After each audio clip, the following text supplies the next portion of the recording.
Hey, good morning, everybody. It's a Monday morning, September 16. Hope you had a great weekend and are ready to get busy here and jump in and tackle all the big stories of the day here on the Bill Press Show. Welcome to the program. Thank you so much for joining us. Yes, indeed, they said it couldn't be done, but John Kerry has pulled off a miracle over the weekend.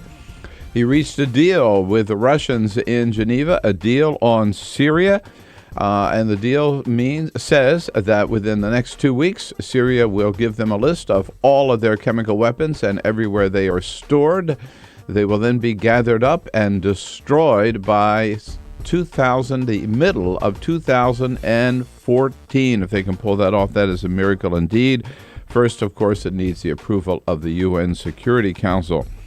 Here's another miracle maybe we'll see today. They're going to try to right the cruise ship Concordia, which has been lying on its side off the coast of Italy since January 2012. And the biggest miracle of all, right here in Washington, D.C., will we be able to avoid a government shutdown? Well, we will if Republicans cooperate, which they haven't done so far, of course. And the Powerball, you got a couple more days to run out and get your tickets. The Powerball is now up to $400 million. Eat your heart out. I'm going to get my tickets, and I'm going to win it. Join the conversation anytime by giving us a call at 866-55-PRESS. That's our toll-free number, 866-55-77-377. Or you can join us online. Give us your comments on Twitter, at BP Show, and on Facebook at facebook.com/Bill Press Show. Lots to talk about. Want to hear from you right here on the Bill Press Show. This is the Bill Press Show.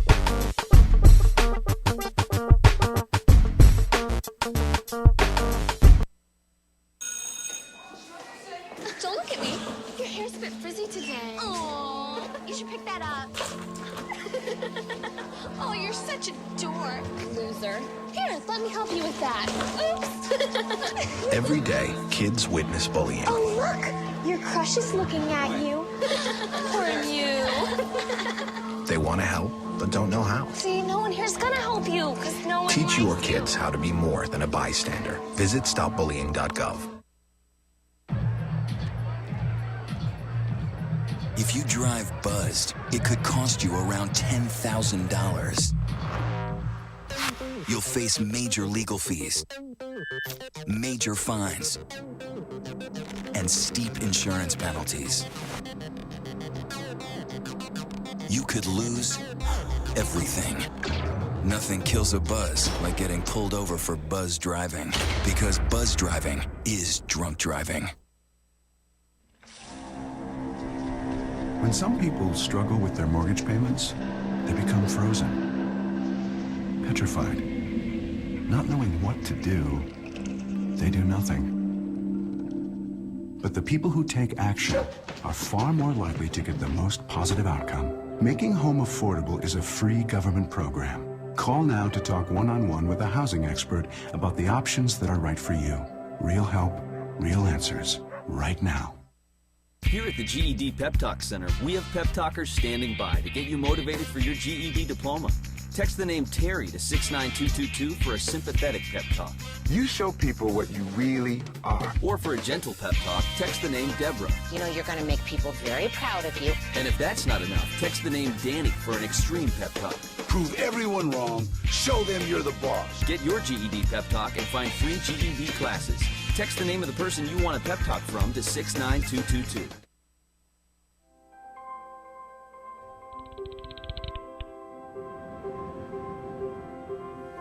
Did you see the world differently?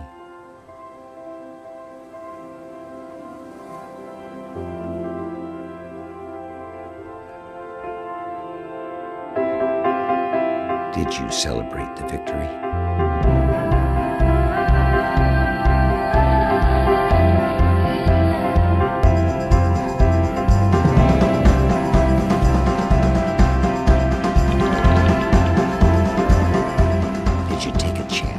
So today, I state clearly and with conviction America's commitment to seek the peace and security of a world without nuclear weapons. you stand up against our greatest threat?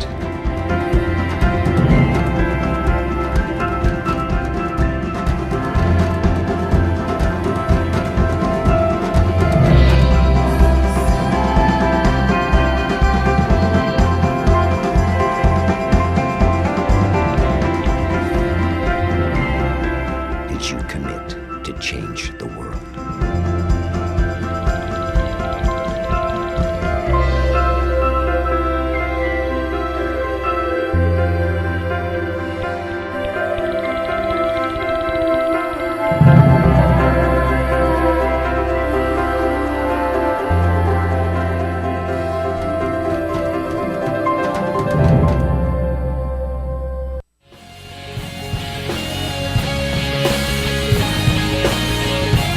Broadcasting around the nation, on your radio, on your TV, and online.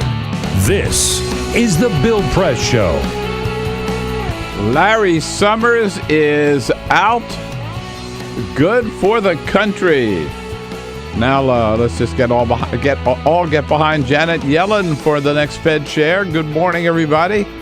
What do you say? It is a big Monday morning. All right. Monday, September 16. I hope you had a great weekend, ready to tackle the big stories of the day. Here we go with the Bill Press Show on your local Progressive Talk radio station. Thank you for being there and supporting those Progressive Talk radio stations all around the country. And we're coming to you live also, of course, on Free Speech TV. Free Speech TV, you can reach us either on DirecTV or the Dish Network, as long as you got a satellite dish. And if not, you want to stream us, you can watch the show online. Many, many more of you do every day at TawkrTV, that you get there by youtube.com/TawkrTV, TAWKR TV, TAWKR, all one word, TAWKR TV. Great to have you with us today, and we got lots to talk about here. We're coming to you live from our nation's capital, Washington, D.C. Congress will be back in session tomorrow, back to start quibbling over the budget deficit and see if they can adopt a budget and raise the debt ceiling without shutting the government down, which a lot of Republicans want to do. And, of course, a lot of attention on the big deal on Syria reached over the weekend. That is the dominant story in the news today, as well as Larry Summers' surprising announcement yesterday that he is taking his name out of consideration for the next head of the Federal Reserve. We got it all covered again here with the team this morning. Peter Ogburn and Dan Henning. Hello, guys. Happy Monday. Good morning. Here we are. Yes, indeed. Everybody in place today. Yes, and, sir. Alicia Cruz has the phones covered. Cyprian Bolding keeps us looking good on the video stream and on Free Speech TV as our videographer. You guys have a good weekend? Really good? Yeah, very good weekend. It was a nice weekend, by the way. Beautiful weekend. It was a wonderful weekend weather-wise, and I spent it inside watching football, so it wasn't bad. And I want to apologize for going to the game Saturday night with the Nats game with Carol. They won every game against the Phillies. Yeah. Except the game where we went. The manager of the Nats yesterday actually called the house and offered Carol money to stay away from any future games. They're doing a whole ticket buyback program with the press family. Mm-hmm. Yeah. I don't blame him. I don't blame him. When you purchase your tickets, these black clouds start to gather over Nationals ballpark. You know, and the Nets were ahead, right? Yeah. And then we went in to get something to eat. Not if you have anything to do about it. And while we were in there is when the Phillies scored and went up 4-1. They ended up winning 5-4. But anyhow, it was pretty blue night, but a beautiful night too. I love that Nats Stadium. It's fun. It's a fun night out. Yeah, indeed. Well, the big news of the weekend, of course. Nothing to do with sports, nothing to do with politics, nothing to do with Syria. Paula Deen is back. Yeah, we knew she was going to make a comeback. Well, it's been 3 months.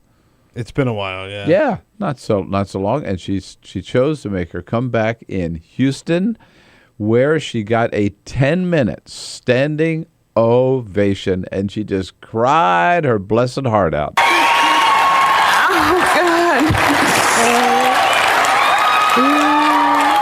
That's an ugly cry, Mama. I'm sorry. This is my first time out in 3 months. And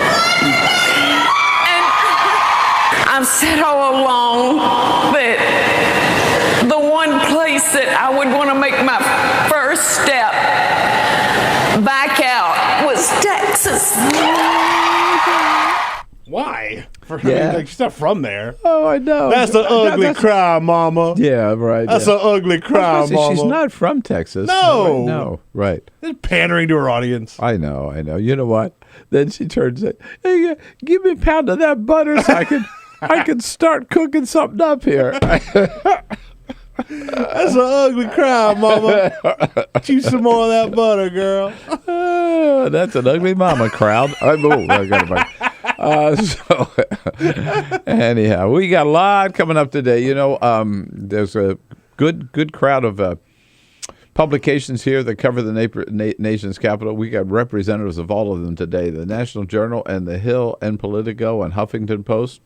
That's right. They're all that means one place where it all comes together is right here on the Bill Press Show every day. And then Brad Woodhouse used to be communications director for the DNC. He's a pistol if you don't know Brad. He's great. He's going to be here as a friend of Bill in the last hour. He's now with Americans United for Change. And yes, Larry Summers is out, and Joe Flacco, he really raised some eyebrows yesterday up in Baltimore. We'll tell you all about that. But first, this is the Full Court Press. Other headlines making news on this Monday. History was made at the Miss America pageant in Atlantic City last night. The winner, Miss New York, 24-year-old Nina Davaluri. She is the first Miss America of Indian descent. She was also the first Indian American to serve as Miss New York. She beat out Miss California to take the crown home and a $50,000 scholarship. Unfortunately, the Twitter sphere not too happy. Lots of racist tweets following the outcome of the pageant last night, wondering how she won. Well, that's unfortunate. But, I mean, does anybody care about Miss America anymore? Why don't they just cancel that freaking contest? It's so damn dumb. Yeah. No, I can't remember the last time I cared about it. They keep trying to improve it, by putting down the bikini and having people do different stuff. I mean, just cancel the damn thing. Yeah. It's great for horny 13 and 14-year-olds, but once you get past that, it really has no purpose. Members of Congress cleaned out their wardrobes for charity last week. The Senate collected 593 business clothing items in the annual Congressional Dress for Success Challenge, but they were trounced by the House. They collected nearly 900 pieces of clothing, according to the Hill. 4 times as many members of Congress. The gently used clothes, mostly suits, are donated to underprivileged women transitioning into the workforce in the D.C. area, mostly given to them so they have something good to wear on job interviews. I don't know about that. Well, it's nice of the Congress. It's a good charity. Yeah, it's a good charity. It's very successful. It works. It's the second year in a row that they've done it. And in sports, the battle of the brothers on the gridiron last night. It was again the older brother who beat the younger in the Manning Bowl. Peyton and the Denver Broncos beating his brother Eli and the New York Giants 41-23. The third time Peyton... What's that, the Giants lost, Dan? Yeah, it's the third time that Peyton has beaten... That's why you don't have your Giants cap on today? It's the third time that Peyton has beaten Eli since they both have been in the NFL. Their parents, Archie and Olivia Manning, were at the game, but they say attending these events is one of the hardest things that they have to do because they love both their sons and don't pick sides. Oh, I think it'd be hugely exciting to have two sons. Two sons, yeah, exactly. That's very exciting to them. They own the field, man. Yeah. They got it, right? But who do you root for? We don't look now, but the Giants are 0-2, right? I don't think it matters. One of your sons is going to win either way. Yeah, exactly. Hey, what the hell? Can't lose on that one. So a couple of big items I wanted to start off with this morning. First, just got to mention, the top story in all of the papers today is, and on the online and on TV, Larry Summers. Yesterday, he is a former Treasury Secretary, of course, under Bill Clinton, former president of Harvard, and former head of President Obama's economic team. He was pretty clear that he was President Obama's first choice to be head of the new Fed after Ben Bernanke steps down at the end of the year. Yesterday, he called the president and took his name out of consideration. We just want to say that is the best news that President Obama ever heard in his entire life, because Larry Summers would have been a disaster, total disaster of an appointment. And we talked about this before. I mean, President Obama should have said, "Thank you, Larry, for sparing me the dumbest decision I could ever have made in my presidency." I don't know why. Can't figure out why Obama would even consider appointing Larry Summers. He is, after all, the man under President Clinton who said we should repeal Glass-Steagall. He also said, those derivatives and all that those fancy new things that the Wall Street is selling, don't worry about that. No, we shouldn't regulate those. No, let's just let the market roll. And it did. Yeah, it rolled us all right downhill. President Clinton later said it was the dumbest decision he had ever made and the worst advice that he ever got from anybody. That was Larry Summers. Then Larry Summers went on to become president of Harvard, and he said there weren't more women, leading women economists, because women just basically weren't that smart. They couldn't handle the numbers the way men can. He lost a vote of confidence by the faculty of Harvard. He's also known around Washington as one of the biggest a-holes who ever walked. He's just an obnoxious personality. So, he would have been a total disaster. Already, Senator Sherrod Brown, Senator Jeff Merkley from Oregon, and a third senator, I think it might have been Joe Manchin from West Virginia. It was John Tester from Montana. All three senators said Democrats would vote against him. So President Obama didn't have the votes. I have a suspicion that somebody at the White House called Larry Summers and said, "Spare us the embarrassment, get out of the way."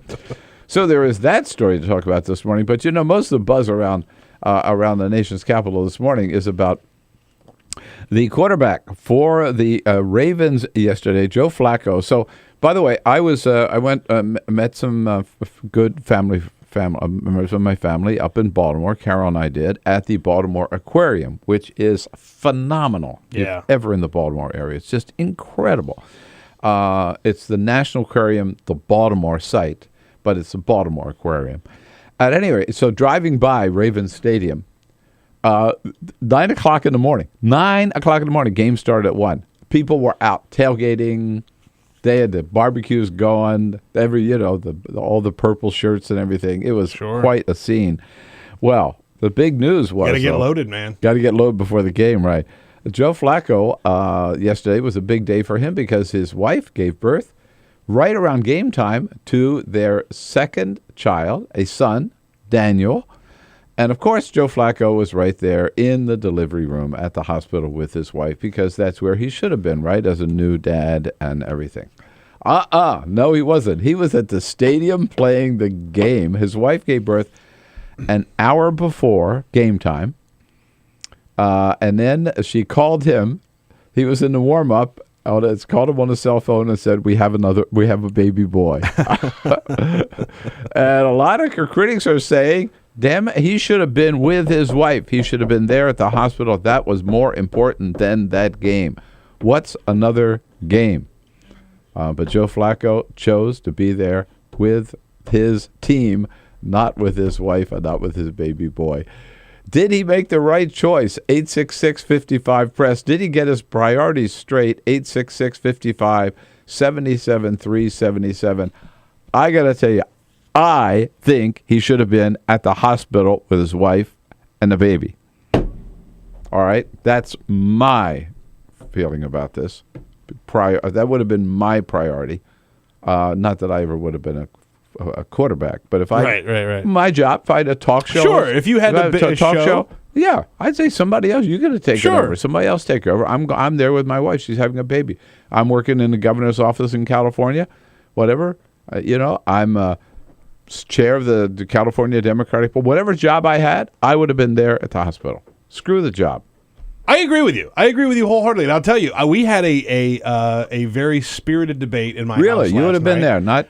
I would have absolutely been there. I was there for the birth of both of my kids. In fact, we did it through midwives, so I was actually there to catch the baby as the baby entered this world. I was there, too. Very hands-on, right? They didn't let me catch them, but I was there. Well, I wouldn't let you catch them either.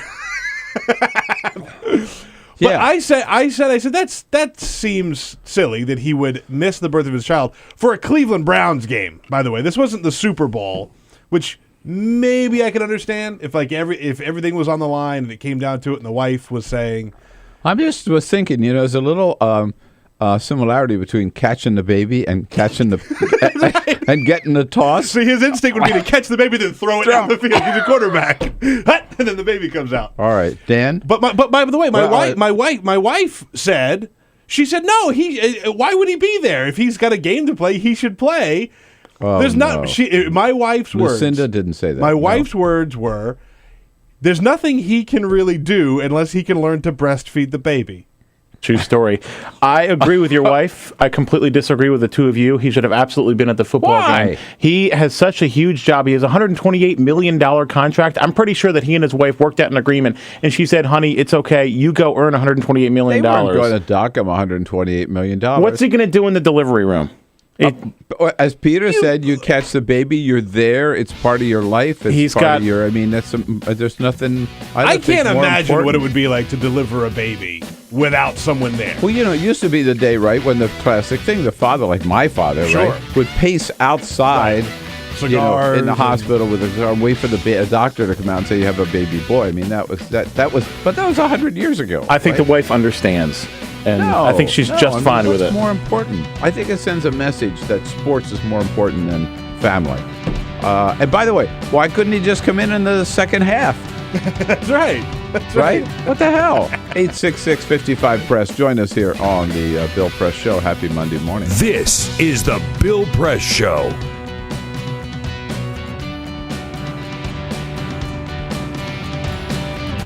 This is my computer. This is your computer. Let's go on the internet. Let's go. Click it. Yes. Okay. I cursor in between the R and the E. Pressing down, I want you to just push the period. She's gonna love me all over again. That's it. Jamaica, here you come. Here we go. Good job. Thank you. Thank you. And I did it by myself. Feel smarter. So, I'm kind of new here, but I've noticed a trend. My human does this funny thing where she goes around and gets all my toys, and then she hides them in that basket by the door. But it's always the same basket, and it's always in the same place. And then she acts so surprised when I find them, but, she's putting them in the same basket. Again. It's like, hello, that's where you put it last time. You were the worst at hide and go seek.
So, same time next week?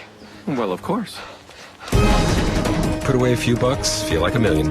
For free tips to help you save, go to Feed the Pig.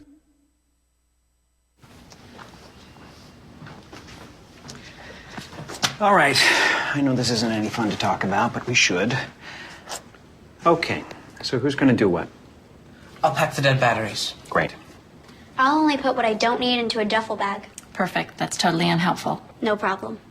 Meanwhile, I will try to comfort everyone by speaking in a calm voice. And I'll try to get the generator going without any gas. Oh, let's not forget the cell phones, which probably won't work. Right.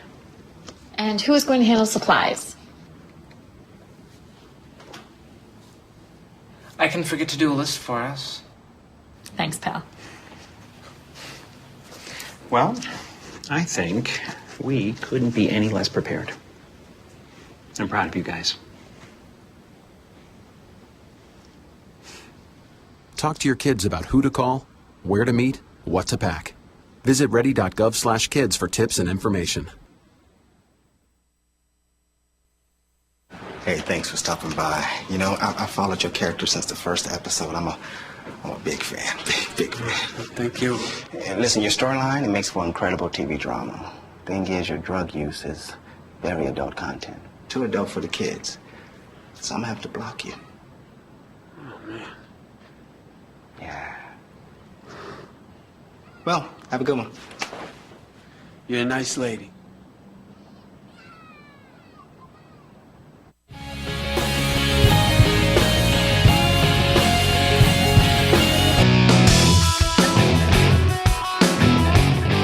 Follow us on Twitter @BP Show. This is The Bill Press Show.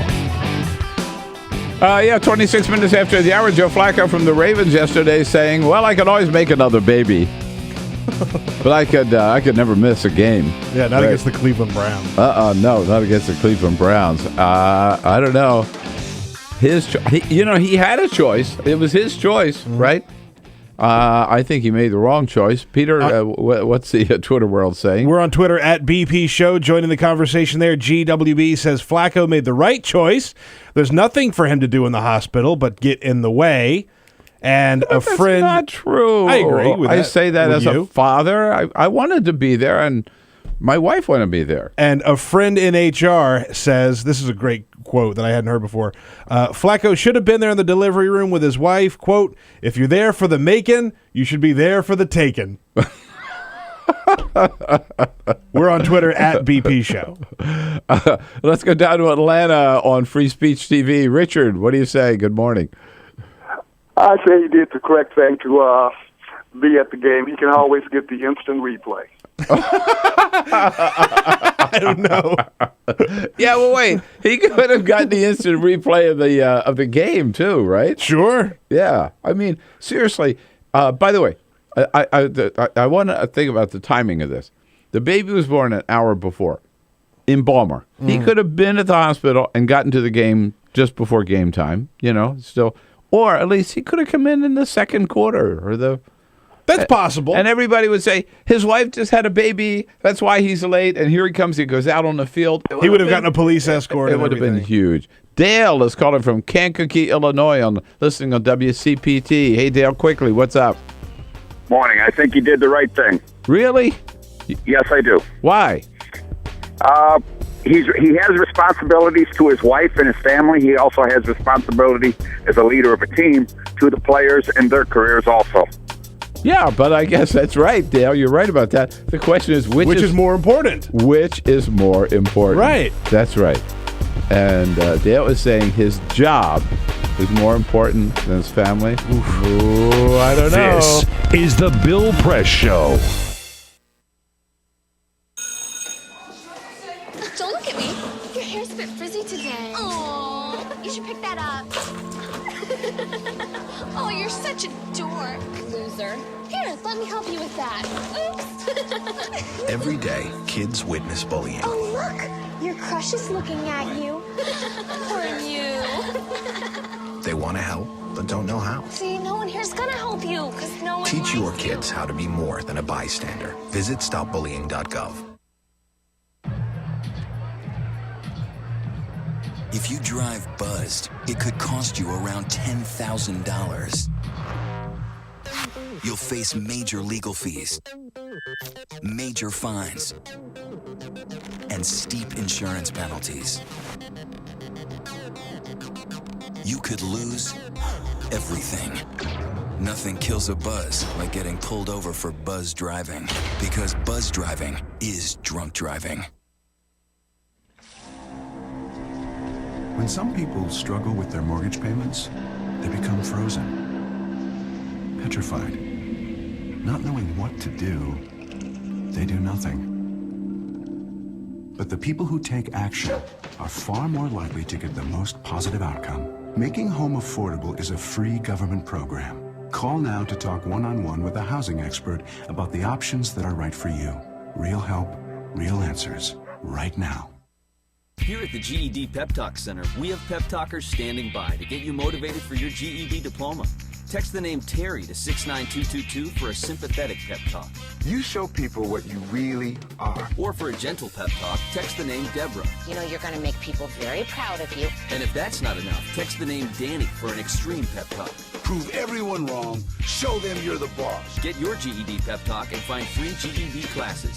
Text the name of the person you want a pep talk from to 69222.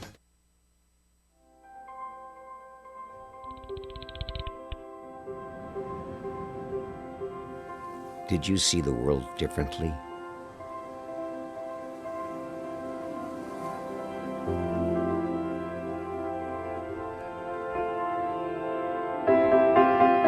Did you celebrate the victory?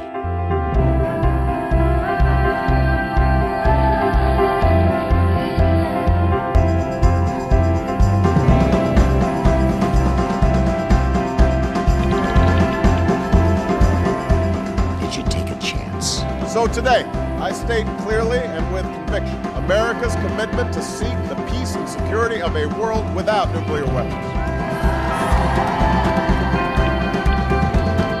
Did you stand up against our greatest threat?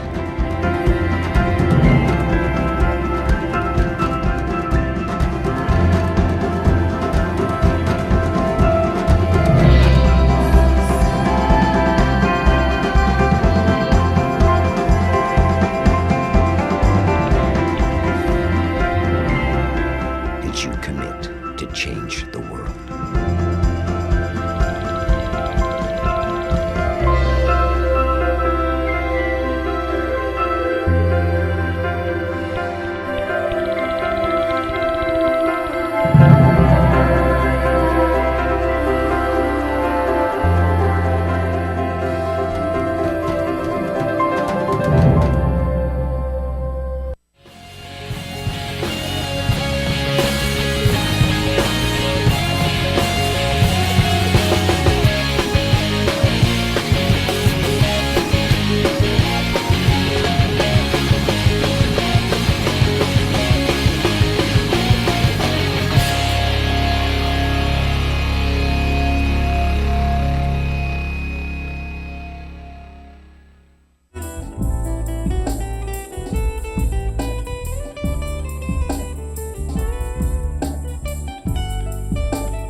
All right, here we go now. The Bill Press Show this Monday morning. Good to have you with us again. Hope you had a great weekend. The big news of the weekend, of course, the deal reached in Geneva. It looked like they were going to walk away without achieving anything.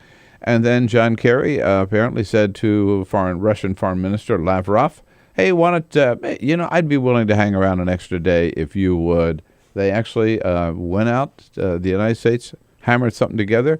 Then they went out, met by the pool, around a table out by the pool and put this deal together, which looks like a pretty good one to me. It says that within the next 2 weeks, the Syrian government will come up with a list of all of their chemical weapons and exactly where they are. Then we'll start rounding them up, and they will all be destroyed by the middle of 2014. That's the deal that will go, the essence of the deal that will go to the UN Security Council, which seems to me is likely to approve it. And then, of course, we'll have to, as President Reagan said, when you're dealing with somebody like Bashar al-Assad, trust but verify. John Kerry saying that the United States will reserve our right to and our intention to still launch a military strike against Syria if Syria were to renege on the deal or ever to use chemical weapons again. Looks like a pretty good deal to me. How about you? 866-55-PRESS. We'll talk about it here. 866-55-77-377. And Kerry immediately raced off from Geneva to Tel Aviv to brief Prime Minister Benjamin Netanyahu on the deal. He met with reporters and said, first of all, this is not, there's still a little bit of work to do. It is not the absolute final product. It is a framework, not a final agreement. It is a framework that must be put into effect by the United Nations now. But, of course, it's a good deal, Kerry says, and a good start. And he said, we remain committed, the United States, not to let Bashar al-Assad off the hook. The threat of force is real, and the Assad regime and all those taking part need to understand that President Obama and the United States are committed to achieve this goal. We cannot have hollow words. That's an important point. Joe Cirincione made that point on our program here last week from the Plowshares Fund, that President Obama over the weekend agreed to drop the threat of force from the United Nations resolution that goes to the Security Council. Russia said it was a non-starter. France wanted it in there. But President Obama agreed with dropping it because, again, as Joe Cirincione told us, it doesn't have to be in the UN resolution. We were the ones who are going to use force anyway. And we still have the capacity, and we still have the right. And that threat of a U.S. bombing strike is the one that brought Syria to this point, that convinced Bashar al-Assad and Vladimir Putin that they had to agree they had chemical weapons, and they had to agree to get rid of them. So that threat still remains out there in case, again, they were to use them again or play some hanky-panky and keep some of these weapons to themselves. President Obama gave an interview yesterday with George Stephanopoulos for ABC's This Week, and he was asked about the fact, but, here you are dealing with Putin. Can you really trust this guy? Do we want him involved in this at all? President Obama said, damn straight. I mean, basically, he owns Syria. And so this is good that Putin has taken the lead here. I welcome him being involved. I welcome him saying, I will take responsibility for pushing my client, the Assad regime, to deal with these chemical weapons. So what do you think? Does it look like a good deal to you or not? 866-55-PRESS. There was some grumbling about it yesterday. On the part of, among others, John McCain. It just drives me crazy. John McCain's position on Syria changes every day. He wanted to bomb Syria. He wants to bomb Iran. And then he wants a military strike. And then he wants a deal. And then we make a deal. Now he's not happy with the deal because he doesn't think there's enough. He doesn't think there's enough. Here's McCain's point yesterday, right? After going to the White House, meeting with the president, coming out and said the president's doing the right thing in Syria. He's been critical of it ever since. So yesterday he says, this deal that Kerry made with Lavrov over the weekend should have had help in it for the Syrian rebels. And the fact that it didn't have more help for the Syrian rebels than it means, it's not a good deal. I mean, that is talk about a non-starter.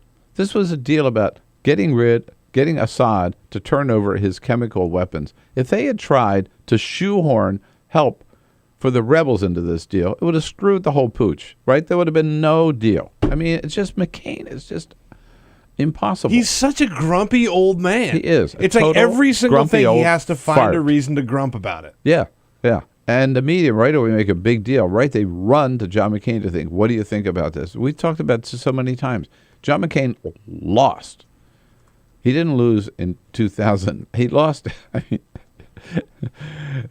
He lost, first of all, in 2000, right? Then he goes back in 2008. He lost in 2008. He is the failed, what is he? He's a failed Republican presidential candidate, period. He's not the leader of the Republican Party, and you will never satisfy him on anything. And, of course, wherever John McCain goes, Lindsey Graham can't be far behind. The two of them coming out with their criticism yesterday. But I don't know. Looks like a pretty good deal to me. I mean, if in fact they can pull this off, I think it'll be one of the diplomatic miracles of our time. The fact, number one, they've got Syria to agree to chemical weapons. They were denying they even had them a week ago. They have Russia now, not Syria yet, but Russia agreeing that within 2 weeks they will know every depot there in Syria where they've got these chemical weapons. They will know exactly how many weapons they have. We've got a list, but we need to verify that list again with them. And then they'll start, this assumes this all has to go and will be approved by the UN Security Council. Once it is, they'll start rounding up these weapons. They'll start destroying them under UN auspices, and they will be gone by the middle of 2014. If they can pull that off without firing a shot, I mean, as I said last week, President Obama will deserve the the Nobel Peace Prize that he got a couple of years ago. He will finally have earned it, if you will. So I think it's a good deal. It's as John Kerry said, it's not quite there yet, but keep working on it. We do have a couple of just quick comments I'll put in from Twitter where we're tweeting at BP Show. Don Griffith says he doesn't trust this deal until it's signed and all of the chemical weapons are out of Syria's hands. Meanwhile, Gene Brune but still says, it's a good deal. You know, sure. you can't expect to see the final product when they're just beginning the freaking deal, right? So don't be too impatient here. Gene Brune says, good, I'm glad we got this worked out. We can't afford another stupid war. Yeah. So, absolutely. There you go. We're on Twitter at BP Show. All right, when we come back, Josh Kraushaar from the National Journal bring us up to date on the news of the day. This is the Bill Press Show.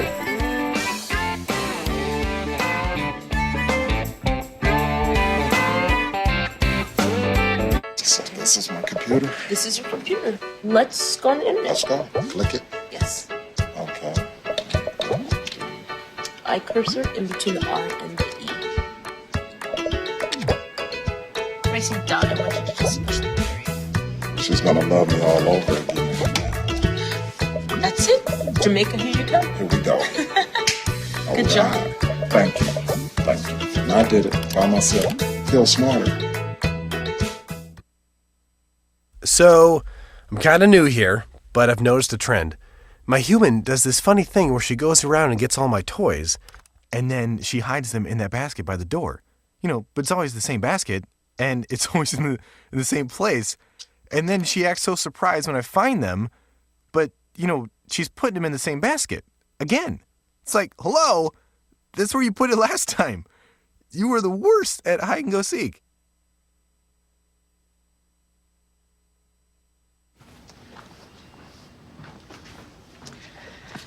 All right. I know this isn't any fun to talk about, but we should. Okay. So who's going to do what? I'll pack the dead batteries. Great. I'll only put what I don't need into a duffel bag. Perfect. That's totally unhelpful. No problem. Meanwhile, I will try to comfort everyone by speaking in a calm voice. And I'll try to get the generator going without any gas. Oh, let's not forget the cell phones, which probably won't work. Right.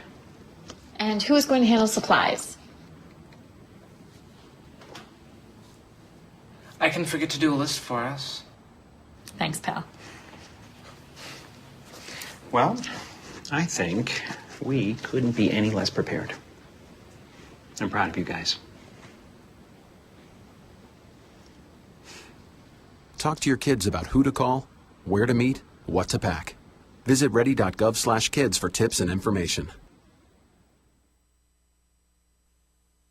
Hey, thanks for stopping by. You know, I followed your character since the first episode. I'm a big fan. Big fan. Thank you. And listen, your storyline, it makes for incredible TV drama. Thing is, your drug use is very adult content. Too adult for the kids. So I'm gonna have to block you. Oh, man.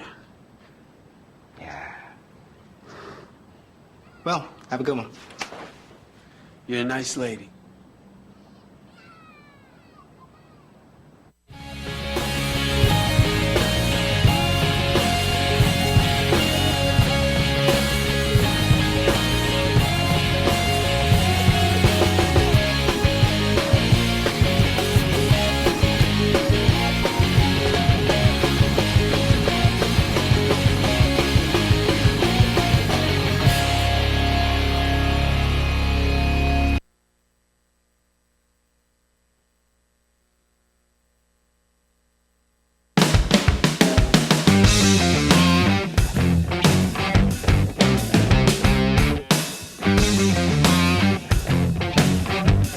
Like politics? Then like The Bill Press Show on Facebook. This is The Bill Press Show. Here we go on a Monday, September 16, on The Bill Press Show. Congress comes back tomorrow and with no debate on Syria because John Kerry's taken that out of their hands. They've got a budget to deal with and a government shutdown looming ahead. So lots going on here. We want to catch up with the news of the day from our nation's capital with somebody who covers it as good as anybody else, the National Journal, and their Hotline editor-in-chief, Josh Kraushaar, joining us this morning. This morning. Josh, how are you? Pretty good. Good to be back on the show, Bill. Yeah, good to have you back. So Larry Summers surprising everybody yesterday with a big announcement. This is probably good news for Obama, isn't it? It's somewhat. I mean, I think it's a mixed blessing for Obama in that he avoids ticking off many members of both of his administration and a lot of liberals, a lot of progressives who were very, very concerned about the prospect of having Summers long-term at the Fed. On the other hand, it also reflects the fact that Obama wanted to pick Summers. It's not, there wasn't, the leaks coming out of the White House over the last several months weren't a coincidence. This was coming from the top, and the administration has tried loyalty. President like Larry Summers, he thought he would be a capable steward. He defended him publicly. Very, very reminiscent of the Susan Rice situation for Secretary of State. But what I think when you look at the last few weeks, the political capital this administration spent on Syria, defending Syria, and the defections within its own ranks on Syria and foreign policy show that he just doesn't have a united front within his own party. And to go to the mat for Summers when there's so many big congressional fights coming up where you just need a united Democratic front and you need to have allies within your own party. That would have been a messy fight. You already saw John Tester, Elizabeth Warren, and several other Democrats on the banking committee saying they would not support Larry Summers. You just don't want to have that kind of fight when you don't have your own allies on the side. So the president would have needed to get Republicans, right, support for him. And there are other options available, correct? Yeah, I mean, I'd be surprised. Janet Yellen is looking pretty good right now. It's hard to think that she would be passed over as she's the number two at the Fed right now. That said, that would be a sort of an admission that there would be a sort of a concession from Obama and from the supporters of Larry Summers and the administration that they were wrong. All the stuff that they said about her not necessarily being a good manager, and there were leaks coming out about whether she was capable of fitting that role effectively. They're going to have to eat their words, or at least their anonymous words on that. You know, I don't know about you. I don't remember ever seeing a campaign for Fed chair the way this is played out, right? Particularly between the supporters of Summers and the supporters of Janet Yellen. It seems like everything is a campaign now. I mean, you cannot divorce foreign policy.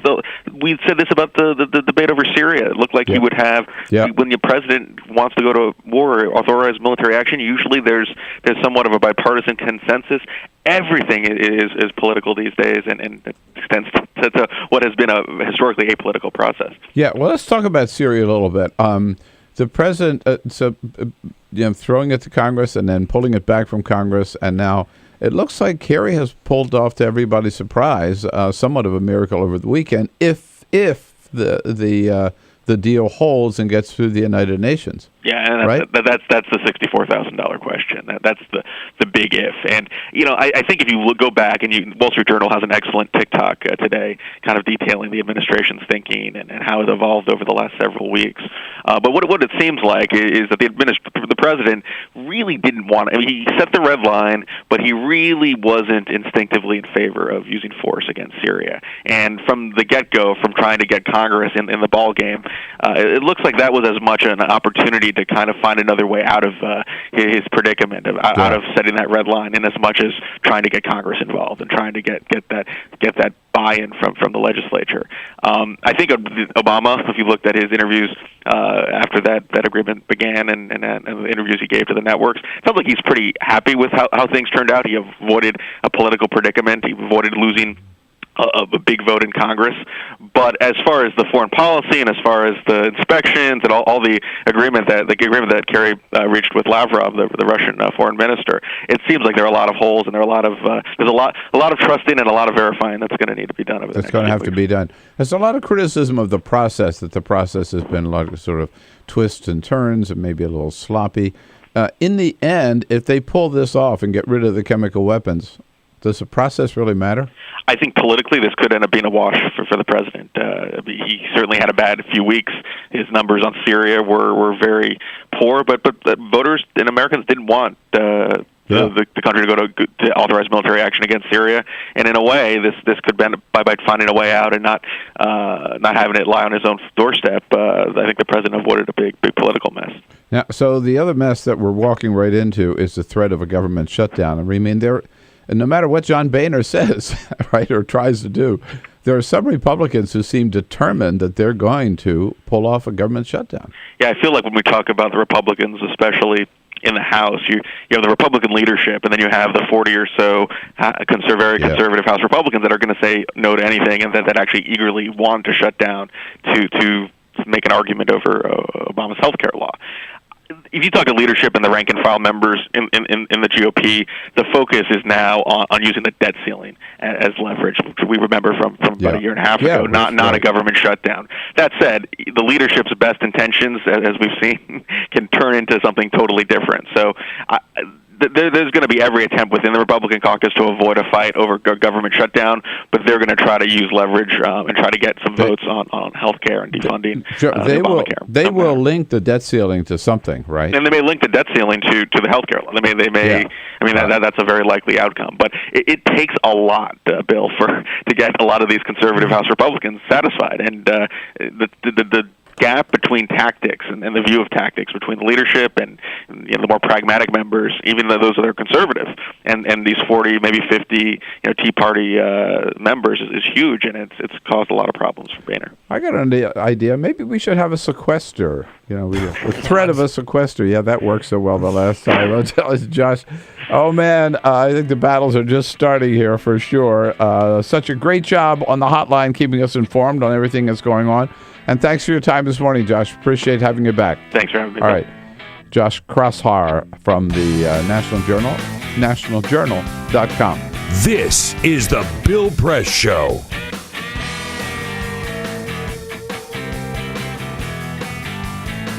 Give a little story there.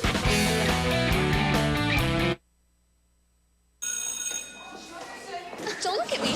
Your hair's a bit frizzy today. Aww, you should pick that up. Oh, you're such a dork, loser. Here, let me help you with that. Oops. Every day, kids witness bullying. Oh, look. Your crush is looking at you. Poor you. They want to help, but don't know how. See, no one here's gonna help you, because no one Teach your kids how to be more than a bystander. Visit stopbullying.gov. If you drive buzzed, it could cost you around $10,000. You'll face major legal fees, major fines, and steep insurance penalties. You could lose everything. Nothing kills a buzz like getting pulled over for buzz driving, because buzz driving is drunk driving. When some people struggle with their mortgage payments, they become frozen, petrified. Not knowing what to do, they do nothing. But the people who take action are far more likely to get the most positive outcome. Making home affordable is a free government program. Call now to talk one-on-one with a housing expert about the options that are right for you. Real help, real answers, right now. Here at the GED Pep Talk Center, we have pep talkers standing by to get you motivated for your GED diploma. Text the name Terry to 69222 for a sympathetic pep talk. You show people what you really are. Or for a gentle pep talk, text the name Deborah. You know you're going to make people very proud of you. And if that's not enough, text the name Danny for an extreme pep talk. Prove everyone wrong. Show them you're the boss. Get your GED pep talk and find free GED classes. Text the name of the person you want a pep talk from to 69222.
is the Bill Press Show.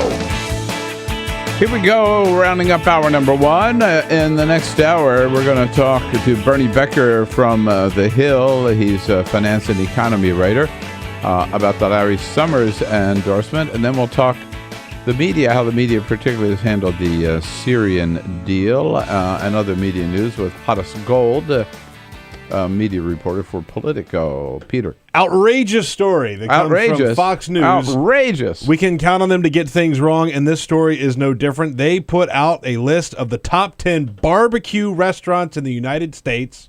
I'll count down from 5. Heirloom Market Barbecue in Atlanta, Georgia. Number 4 is Full Moon Barbecue in Hoover, Alabama. 3 is Fiorella's Jack Stack Barbecue. 2 is City Market in Lulling, Texas. And number 1... 12 Bones. Daisy Mae's Barbecue in New York City. No. The best barbecue in New York City? No. Forget it. No. Absolutely not. Daisy's may be the best barbecue in New York City. Exactly. But not the best barbecue in the country. Forget it. 12 Bones, Asheville, North Carolina. Good stuff. My number one. I got to tell you. This is the Bill Press Show.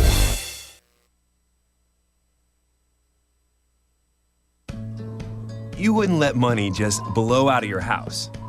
So when your AC or heater is on, make sure the doors, windows, and fireplace flue are shut tight. If you're headed out, turn down the AC or lower the heat by 10 degrees. And always keep your water heater set at 120. A little bit of common sense goes a long way. Get more great tips at energysaver.gov. So, I'm kind of new here, but I've noticed a trend. My human does this funny thing where she goes around and gets all my toys, and then she hides them in that basket by the door. You know, but it's always the same basket, and it's always in the same place. And then she acts so surprised when I find them, but, you know, she's putting them in the same basket. Again. It's like, hello? That's where you put it last time.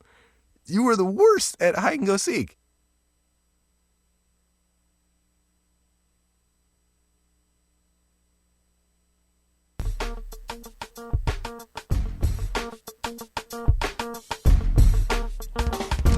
Hey, good morning, everybody. It's a Monday morning, September 16. Hope you had a great weekend and are ready to get busy here and jump in and tackle all the big stories of the day here on the Bill Press Show. Welcome to the program.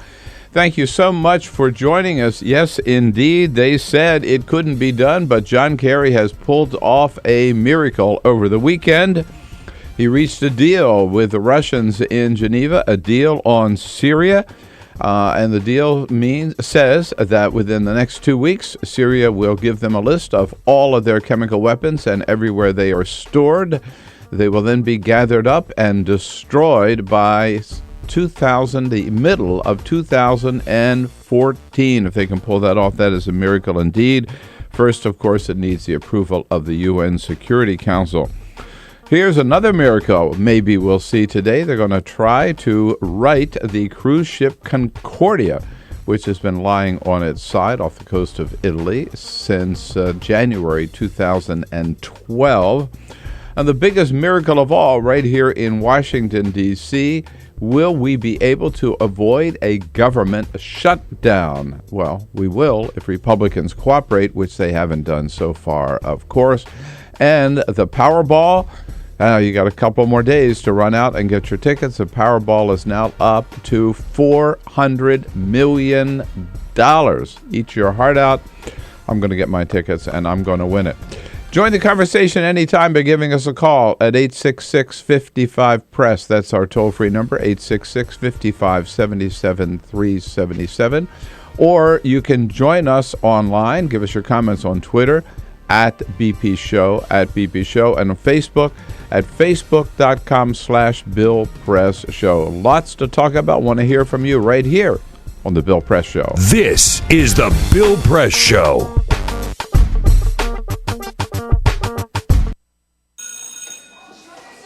Don't look at me. Your hair's a bit frizzy today. Oh, you should pick that up. Oh, you're such a dork, loser. Here, let me help you with that. Oops. Every day, kids witness bullying. Oh, look. Your crush is looking at you. Poor you. They want to help, but don't know how. See, no one here's gonna help you, because no one Teach likes your you. kids how to be more than a bystander. Visit stopbullying.gov. If you drive buzzed, it could cost you around $10,000.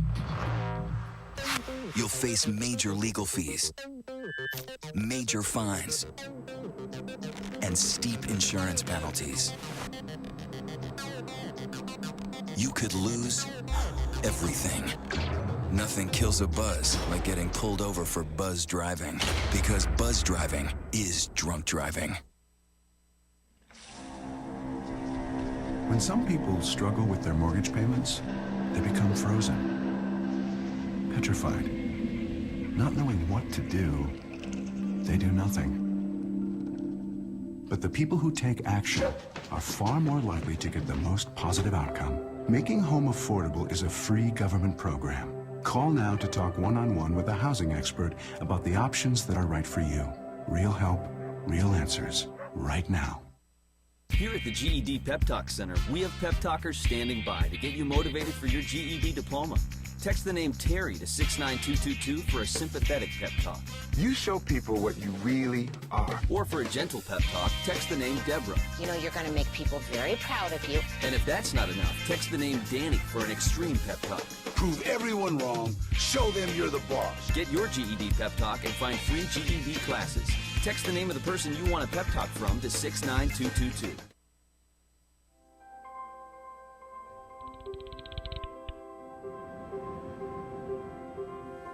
Did you see the world differently?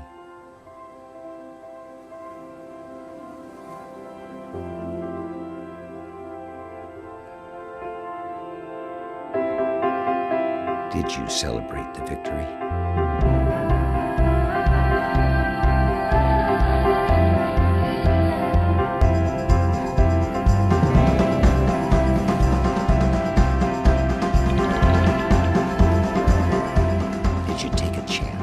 So today, I state clearly and with conviction America's commitment to seek the peace and security of a world without nuclear weapons. Did you stand up against our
broadcasting around the nation on your radio, on your TV, and online.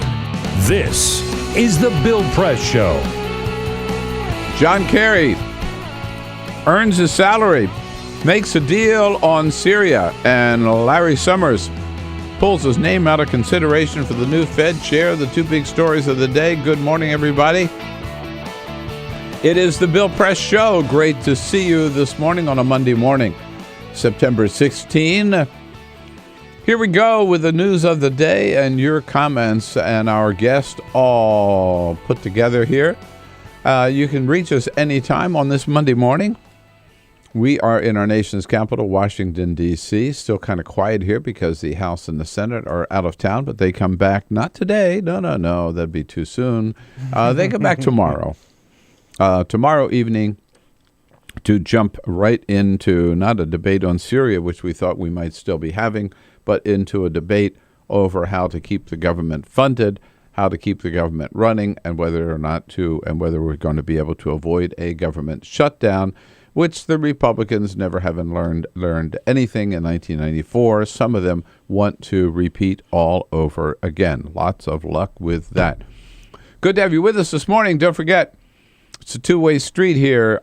We will tell you what's going on, and most importantly, we want to hear from you what it all means to you and to your family, what you think about it all. 866-55-PRESS. That's the toll-free number, 866-55-77-377. If you want to give us a call, if it's more convenient, shoot us an email, but talk to us on Twitter at BP Show, or on Facebook, facebook.com/BillPressShow. We've got the team in place here this morning. Everybody rested over the weekend. Peter Ogburn and Dan Henning. Hey. Hello. Good morning. Alicia Cruz on the phone. It's got the phones covered, and Cyprian Bolding. It's got us looking good on that video cam because don't forget, in addition to being a radio show, your radio show on your local progressive talk radio station everywhere across this country, you can also find us on Free Speech TV, whether Dish Network or DirecTV, Free Speech TV. And you can watch us online on TawkrTV. You find that by going to youtube.com/TawkrTV, TAWKRTV. How about it? I mentioned yesterday, I just want to point again, was so impressed. I've been there before. Yesterday, Carol and I went up to Baltimore to join cousin and his wife and two beautiful little girls at the Baltimore Aquarium. Yeah. It is such a great spot. It's fantastic. They have the design of that building and the size of those. I mean, this is like, I feel sorry sometimes you go to an aquarium and there are fish swimming around in like little tanks. Mm-hmm. This is like the ocean. Yeah. You know? And it's beautiful. And you're right in the middle of it. And those stingrays they've got, which are, they're as big as this table, you know? Yeah. And then Calypso, this great big sea turtle, as bigger than this table. And it's a wild building when you look at it from the Inner Harbor there in Baltimore. Yeah. You kind of, every time I go, how the hell do they get a whole aquarium in there? It's such a weird design, but it's so cool. Yeah, and you go up and up and up and then come down like right through the middle of the sea. It's just fantastic. And that whole Inner Harbor area, with the ships you can visit, there's a sub, there's the United States Constitution. Now I don't remember, but they've got a bunch of ships you can get on I think check it is. out. Old sailing ship. Yeah, it's just great. Great place to spend the day. Great place to spend the day is the Jersey Seashore, too. And, boy, the Jersey Seashore coming back. Well, we know what happened last week with that horrible fire in Seaside Heights. Governor Christie was there yesterday again saying, there is a positive side here that it could have been a hell of a lot worse. We have about 4 blocks that were taken out. And that's, for those people on those 4 blocks, it's awful. But we could have lost all this. Yes, and the governor said, all right, just like Sandy, you mourn for a while, and then you got to turn around and get back up again. Time for sadness is over now. We had 2 days to feel sad about this, and it's legitimately a sad thing. But we got work to do now, and have a couple of days to mourn, and now we got to move on and get to work. Get back to work and rebuild, but they just did rebuild after Sandy. Very, very tough, tough going there. Coming up, Brad Woodhouse from Americans United for Change is going to be here in the next hour as a friend of Bill, and we'll also be joined by reporters from Politico and The Hill and Huffington Post. But first, this is the Full Court Press. Quick check out other headlines making news on this Monday. LeBron James got another ring over the weekend. Has nothing to do with his NBA championships, though. The Miami Heat star married his high school sweetheart in San Diego in front of about 200 people. They have 2 sons together. LeBron is 28. Savannah Brinson is 27. He proposed back on New Year's Day in 2012. Security was tight. They set up hotels, the hotel set up tents covering the sidewalk so the press couldn't see who the guests were. They've been dating since they were 16. Yeah. So this a is long like time. an old couple by now. Yeah, exactly. Now it's just a formality. Italian authorities are attempting an engineering feat like none other today. God. They're trying to roll the Costa Concordia upright so they can tow it away for scrap. The cruise ship has been sitting on the rocks of the Tuscany coast for over a year and a half. The work is being done by 2 companies, an American and an Italian. They're wrapping giant chains around the ship to try and pull it up. If the plan doesn't work, it's back to square one. They have no plan B in place. There is no plan B. I saw several stories on this. They got one shot to get it. Good grief. One shot. Otherwise, it's just going to be there forever. Well, I saw that they did get it detached from the reef just a little while ago. It's a little detached from the reef. Yeah. But, it's amazing. They built this sort of steel foundation, and would have these cranes to pull it up, and then it'll rest on the steel foundation, and then they'll be able to float it off. Man, I gotta tell you, that's got to be worth a lot of money for scrap for them to think how expensive this operation is. And members of Congress had some fun on Friday playing video games. The Entertainment Software Association paid a visit to Capitol Hill to do some lobbying and promote job growth in the gaming industry. They featured a workshop on the making of the latest popular Madden NFL football game. And yes, members got to play. The Hill reports even Debbie Wasserman Schultz took control of an Xbox 360. No word on how she did, though. We know they play games even during hearings. Remember John McCain? John McCain, that's was right. playing poker during the hearing on Syria. Hey, it's just trying to help the industry. Well, big news yesterday on a otherwise quiet Sunday when Larry Summers made a perhaps unexpected call to the White House, telling President Obama, it was nice of you to consider me for the next head of the Fed, but I am pulling my name out of consideration. What's that all about? Bernie Becker is finance and economy writer for The Hill, great newspaper that covers everything going on here in Washington, D.C. He joins us on our newsline this morning. Hey, Bernie, good to talk to you. Hey, thanks for having me. Yeah, all right. So, first of all, I got to ask you, I'm always suspicious about this. Did Larry Summers jump or was he pushed off the cliff? From all accounts, it sounds like he jumped. I don't think there's any doubt that President Obama has a lot of faith in him. It certainly seemed as if that he was moving in the direction of nominating him, but given how up in the air a lot of things are, both here and abroad, I think it just seemed like it might have been a step too far to have what appeared to be a pretty big fight over this as well. So why would Larry Summers, he's been Treasury Secretary, he's been president of Harvard, he's head of President Obama's economic team, and if he's really got a shot, because only one man makes this decision, he's got a shot to be the next head of the Fed, why would he pull his name out? Well, we've seen in recent days that that there was sort of mounting opposition to him among Senate Democrats, and so that sort of put things in an awkward spot, because then you're going to have to rely on Republicans, perhaps get him through, and so it sort of seemed like there's a lot of folks who are worried on the left about how he sort of stops minding the store on Wall Street. There's some concerns about his comments on women in the past. There's concerns about just how he's sort of a brusque guy by all accounts. So how would he fit in that role? So it just sort of seemed like there was enough opposition on the left that this is going to be pretty messy. Yeah. So it's unusual because usually if a president doesn't get the person he wants in the job, it's because members of the opposite party, he can't persuade members of the opposite party to vote for him. In this case, it looks like it was the president's own party that was killing Larry Summers, correct? Yeah, that seems to be.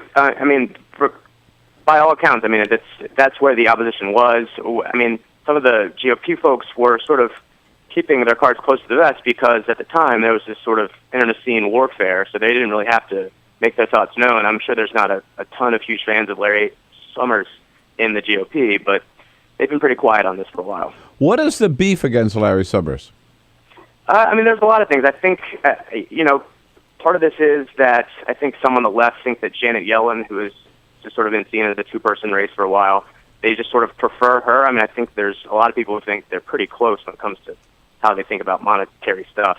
But again, I think, he has a personality that has rubbed people the wrong way. There's some thoughts that that's sort of particularly ill-suited at the Fed. He was, in the 90s, he was a top guy under Clinton, and that's when they started deregulating things on Wall Street, and there's some thought that played a pretty big role in what happened in 2008. And again, when he was at Harvard, there were those the women in science comments that I think some folks have not forgotten yet either. Right, and he lost that vote of confidence from his faculty at Harvard. And again, we're talking to Bernie Becker from The Hill. It's thehill.com. Great publication, I say, even though I have a conflict of interest because I do write a column for The Hill on Tuesdays. But what the hell? I like The Hill. I've always liked The Hill. Hey, so, Bernie, what is Plan B now? You mentioned Janet Yellen, but it's not a done deal for her, right? I wouldn't think so. I think she's been out there a while. If the president wanted to nominate her, this has been talked about for about 3 months now. Yeah. If the president wanted her in the job, he could have done that long ago.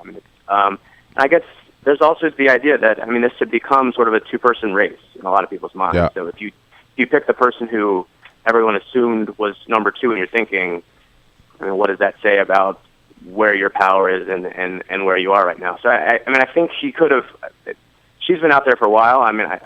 It sort of seems as if he has reservations about that choice because he could have made. So he may be looking for somebody else. I saw a name floated this morning, Tim Geithner. No, tell me, that would never happen. That'd be, in my judgment, that would be as big a mistake as Larry Summers. But the president would be unlikely to go there, don't you think? I think Geithner. Geithner was there for 4 years, 4 very stressful years at Treasury. Yeah. I'm pretty sure, by all accounts, that he does not want to be sort of jump right back into the fire. But I think what it does say is that, these guys came in, in the heart of a, horrific financial situation, and I think that has forged some pretty close relationships between Obama and his economic team at the start there. So that's sort of why you see him sort of reaching out to those folks, thinking about putting them back in powerful places. So I think that's sort of the undercurrent here too, is that Obama feels that he trusts these guys a lot. Yeah. I wouldn't be surprised if Gene Sperling might get a look too. He's stepping down at the end of the year anyhow from the president's economic team. And he certainly has been loyal to the president, and the president loyal to him, right? And Sperling was there also under Clinton. I believe he's. Part of the reason he's stepping down is for family reasons. So I'm not sure if this is something he'd be interested in, but I do think it's fair to say that there's a lot of loyalty between Obama and his team. Yeah, absolutely. All right. Well, Bernie, we will be watching it closely. Certainly, big news over the weekend, a big surprise, and a big new direction. And Larry Summers may have done President Obama a great, big, huge favor. Bernie, thanks for joining us early this morning. Appreciate it. Hey, thanks for having me. All right, Bernie Becker at The Hill, thehill.com. Follow us on Twitter at BP Show. This is The Bill Press Show.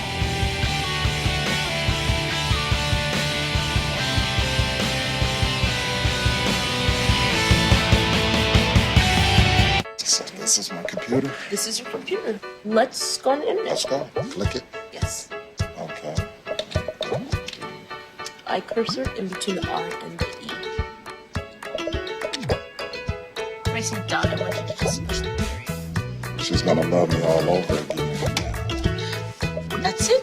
Jamaica, here you go. Here we go. Good job. Thank you. Thank you. I did it by myself. Feel smarter. So, I'm kind of new here, but I've noticed a trend. My human does this funny thing where she goes around and gets all my toys, and then she hides them in that basket by the door. But it's always the same basket, and it's always in the same place. And then she acts so surprised when I find them, but, she's putting them in the same basket. Again. It's like, hello, that's where you put it last time. You were the worst at hide and go seek.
So, same time next week? Well, of course. Put away a few bucks, feel like $1 million. For free tips to help you save, go to Feed the Pig.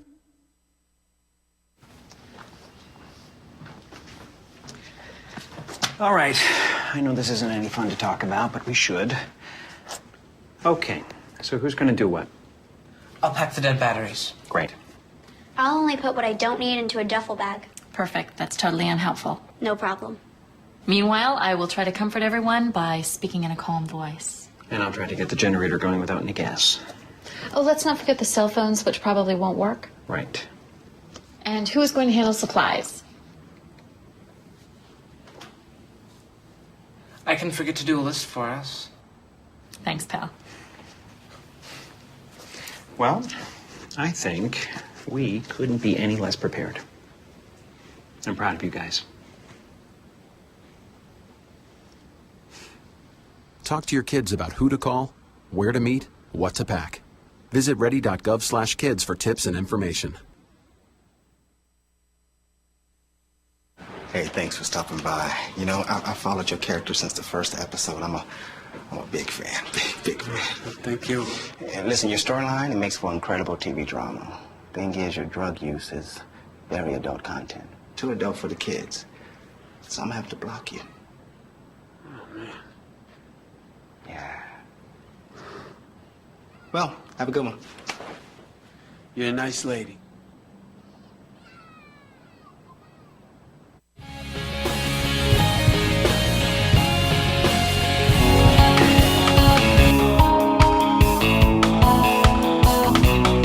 This is the Bill Press Show. Here we go, 24 minutes after the hour now here on a Monday morning. Yeah, I know.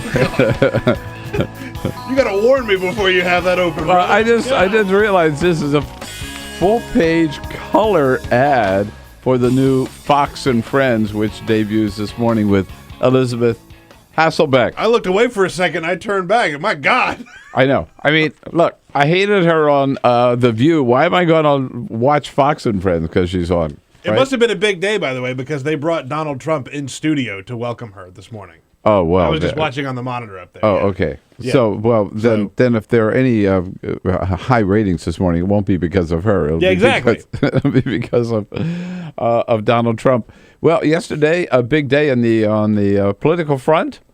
It was the annual Iowa Steak Fry that has been hosted for I don't know how many years by Senator Tom Harkin. Tom Harkin, to our great regret, stepping down, not running for re-election this year. So this was a particularly poignant moment, if you will, for the people of Iowa. And Tom Harkin welcomed the young and the old of or the younger and the older, I should say, of the Democratic Party. The two leading Democrats at the steak fry yesterday were San Antonio Mayor Julian Castro, who gave the keynote address at the Democratic Convention last year, 2012, and Vice President Joe Biden. Interesting how the span here. Joe Biden visited Iowa for the first time as a politician the year Julian Castro was born. Okay. Is that wild? That's great. Yeah. And Joe was in good form yesterday. First of all, he and Tom Harkin are very, very close friends for a long time. And it was obvious with the introduction. Mr. Vice President, but I got to tell you, it's hard for me not to just call him my good friend, Joe Biden. Just good old Joe. Thank you. Hello, folks. Good to be back in Iowa. How are you? With so many good friends. It's great to be with you all. Yeah, he spent a lot of time in Iowa. He does have a lot of friends there. He was kissing babies and doing the whole number yesterday. And he also talked about, on a serious note, how he and the president stand side by side on Syria, and the president has shown leadership on this issue, which he saluted. We're going to the United Nations with a resolution this week that will, in fact, call on the United Nations and the world to put pressure on Syria to have the confiscation and destruction of all those weapons. We are much stronger when we act in concert with our allies in the international community. And that's exactly how he has stepped up to deal with the atrocities occurring in Syria. And, of course, this raises all kinds of speculation. What was Joe Biden doing in Iowa? Iowa known as the launching pad of presidential candidates. Well, it's not too early to start speculating about that. And I think Joe Biden has every bit as much right as Hillary Clinton does to look at running for president in 2016. This Go, Joe. is the Bill Press Show. Don't look at me. Your hair's a bit frizzy today. Oh, you should pick that up. Oh, you're such a dork. Loser. Here, let me help you with that. Oops. Every day, kids witness bullying. Oh, look. Your crush is looking at you. Poor you. They want to help, but don't know how. See, no one here's gonna help you, because no one Teach likes your you. kids how to be more than a bystander. Visit stopbullying.gov. If you drive buzzed, it could cost you around $10,000. You'll face major legal fees, major fines, and steep insurance penalties. You could lose everything. Nothing kills a buzz like getting pulled over for buzz driving, because buzz driving is drunk driving. When some people struggle with their mortgage payments, they become frozen, petrified. Not knowing what to do, they do nothing. But the people who take action are far more likely to get the most positive outcome. Making home affordable is a free government program. Call now to talk one-on-one with a housing expert about the options that are right for you. Real help, real answers, right now. Here at the GED Pep Talk Center, we have pep talkers standing by to get you motivated for your GED diploma. Text the name Terry to 69222 for a sympathetic pep talk. You show people what you really are. Or for a gentle pep talk, text the name Deborah. You know you're going to make people very proud of you. And if that's not enough, text the name Danny for an extreme pep talk.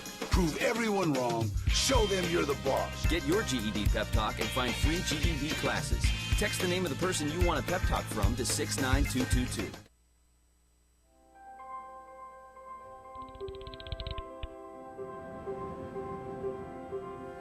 Did you see the world differently?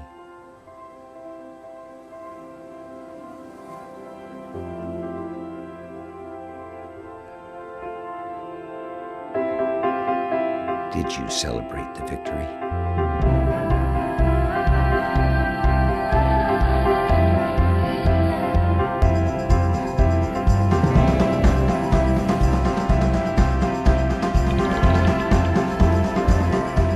Did you take a chance? So today, I state clearly and with conviction America's commitment to seek the peace and security of a world without nuclear weapons.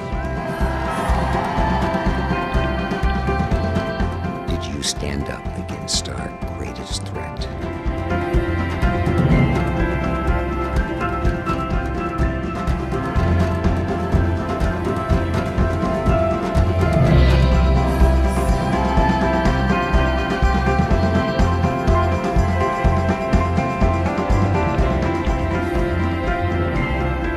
Did you commit to change the world?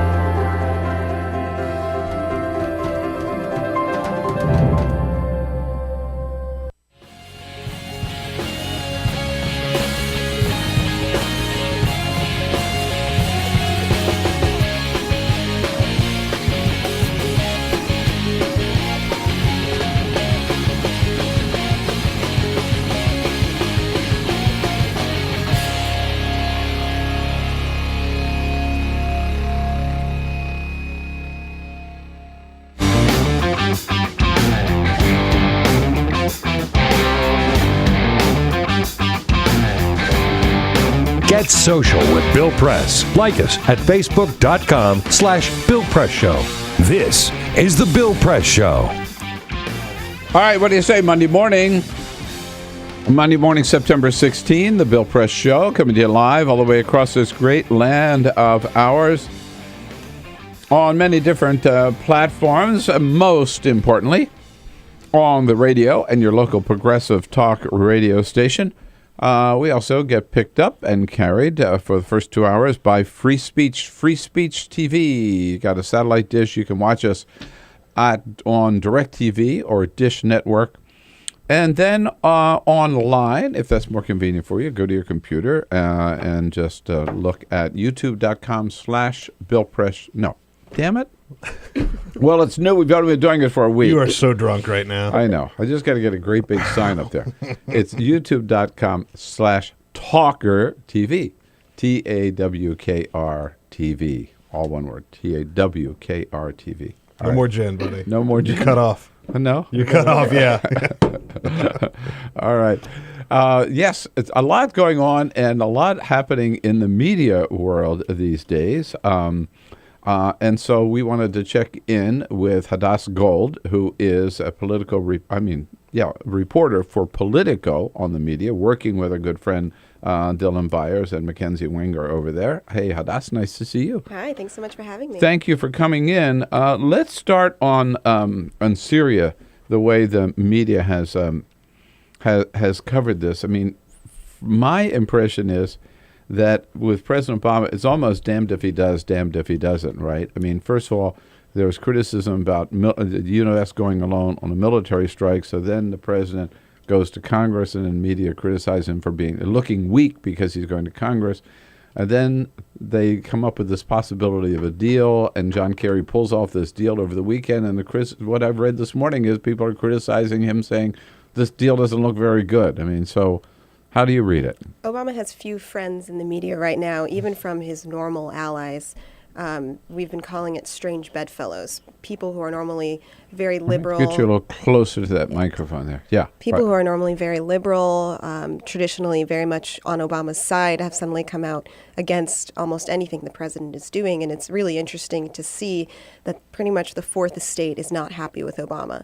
And this is traditionally what happens in a second term. It's very rare that any president is buoyed for so long by the media. So Bill Clinton had this, George W. Bush had this. If you look in Politico today, actually, Dylan Byers has a really nice piece looking at how the fourth estate, how the media has been treating Obama.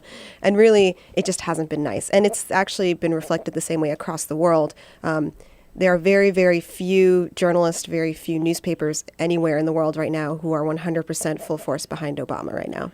Well, on Syria, again, if the goal was, in terms of the use of chemical weapons, was to get these weapons out of existence, basically, out of commission, if Obama can get Bashar al-Assad, with the help of Vladimir Putin, to admit he's got the weapons, identify the weapons, tell where they are, round them up, and then destroy them all without firing a shot, what's not to like about that deal, right? What's the bitch? A couple things. One, a lot of people don't believe that just a diplomatic way will truly get rid of all of these weapons and will truly temper down what's going on in Syria. People say that... We'll see. We'll see whether it works or not. Exactly. Right. But then there's also other people who are saying politically this makes the United States, it makes President Obama look incredibly weak because it looks as though the Russians had to swoop in and save the day, and that just because of an offhanded comment by John Kerry, although we don't know if it was offhanded or not, that's the only reason why we've even reached this diplomatic solution right now. And the president was asked about this by George Stephanopoulos over the weekend, and his reflection was kind of like, in Washington, everybody is worried about the process rather than the end result. I thought he had a good point on that, don't you? I mean, and isn't it like the media's at the point where they've just got to be negative? Almost. It's been very interesting to see how actually the focus has moved away from what's actually happening on the ground in Syria to what's happening in the political world. And that's been a big criticism of the media. Sanjay Gupta over the weekend or a few days ago said this straight out. He said, the media of the world and of the United States especially is paying too much attention to the political process and forgetting about the millions of refugees, hundreds of thousands of dead on the ground in Syria. And I just saw the Washington Post front page actually had a nice article about how, there's still a war going on in Syria on the ground, regardless of what John Kerry and Russian officials are hashing out in Switzerland or wherever they are right now. Yeah. Hadas Gold is a media reporter for Politico. You can follow her work with Dylan Byers, the blog, media blog on Politico, politico.com.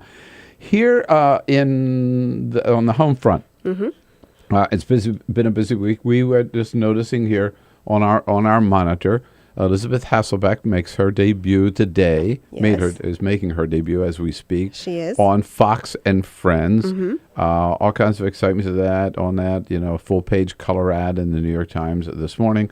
And they even brought Donald Trump in this morning, in studio this morning, right, to kind of boost the ratings. What happened with poor Gretchen? Gretchen actually is now getting her own show in the afternoons. So she's so not. This is a boost for her? I would say it's definitely a boost for her. To Really? get your own headlining show in the afternoon is still a very nice thing. She gets to sleep later, too. She gets to sleep later, and she's on her own for an hour versus being on a couch with two other hosts. So it's a boost for her. Fox is having a lot of shakeups right now. I was going to ask you about that. I mean, so do we know Megyn Kelly's going to get her own show in prime time in the evening? When? Do we know yet? I think it's at 9 p.m. Yes, it's definitely at 9 p.m. All right, so what happened to Sean? So Sean, he's going to still have another show in the evenings, but the exact time hasn't been revealed yet. But his comments have come off as very happy, so he's not off. He definitely seems like he's happy with whatever he has. We just don't know yet. I have a feeling it's going to be 7 p.m. or a good time like that. 7 p.m. is where Shep Smith was. Yes. And they did announce this week that Shep Smith is going still have his afternoon show, but no longer the 7 p.m. show. So it looks like they're opening that up for Sean Hannity. Huh? Exactly. Shep Smith has been promoted to managing editor, and he's going to be having his own breaking news team that he says he will be ready to break into the newscast at any time of day if necessary, if there's breaking news at all. And he'll still have his 3 p.m. hour. Shep Smith says he's very happy with this. He says he'll actually probably be on air more than he has before. And this is just part of the whole new lineup that Fox is debuting. It's interesting. Why would Fox be shaking things up? I mean, they've been number one for a long time, right? If it ain't broke, don't fix it. Roger Ailes has said that he has made some comments about how he wants Fox to be a very serious and like news-driven organization. If you look, most of their nighttime lineup is personality-driven, and this might be an attempt on their hand to maybe step away from that personality-driven news and actually perhaps go to just fact-driven, maybe shed a little bit of that super partisan view that a lot of people have of Fox News. They've also given up some ground, ratings-wise, in terms of younger viewers and things like that. So, getting rid of the stodgy, old guys that you know exactly what they're going to say before they say it might not be such a bad thing. By the way, I think a shakeup is good for any organization, no matter how good you are. I mean, if you just get locked in and you keep doing the same thing and you don't change, I've worked for a couple of networks like that, and they think, hey, we're on top of the world, right? We're king of the hill. Nobody can touch us. That's a sure sign of death, right? Yeah. And so I think it's smart as long as they make the right choices, and we'll see if they make the right choices. Did CNN make the right choice to? You understand, I have a little bias here, but did CNN make the right choice to bring back Crossfire? I think they made the right choice to bring back Crossfire. I felt like something was missing from the media landscape from a show like that. However, how they've reintroduced it is up for debate. They bumped up the premiere by about a week, and they premiered it in the middle of a crazy news night. It was Obama's speech on like the 6 different networks. They were debuting it at 6:30 p.m. There was also like a tennis match or something, I think, on CBS. Yeah, like something called the U.S. Open. Yeah, something called the U.S. Open. And so it was a very crowded landscape. But on one side, you can say, well, what idiot? Why are they doing this at that time? On the other side, you could say, by 6:30 p.m., people might have been bored of the Obama interviews that he's just saying the same thing on every network. So they're going to switch over and see what's happening at Crossfire, see what the pundits are saying. The review, people are still reviewing how the show is going. The first night was definitely awkward, to say the least. It's gotten better over time, and I think as the hosts figure out their grooves and as they figure out the show, it has really great potential. What are the ratings show so far? I mean, it's only a week because that's really no time at all. Right, and it also was just a really unusual news week with Syria. Yeah. And so all the networks were going to have a bump because of the major news. I think what I've seen recently is that they're about third in their time slot, which isn't terrible. It's still pretty good. They definitely have the potential to go on top if they continue improving because they are a unique format for that hour. Mm-hmm. Right, and they're keeping it a half hour with one topic for a half hour, which we used to do the way the original Crossfire was, and with not all 4 hosts, but just 2 hosts a night. So I think those are smart moves on their part. The media landscape, we're covering it so far with Fox and with CNN, and how particularly I think noteworthy is the media. Criticism, pretty negative comments about every step of the process involving Syria. We're talking about that with Hadas Gold, who is a media reporter for Politico. Join the conversation when we come back at 866-55-PRESS on this Monday edition of The Bill Press Show. This is The Bill Press Show.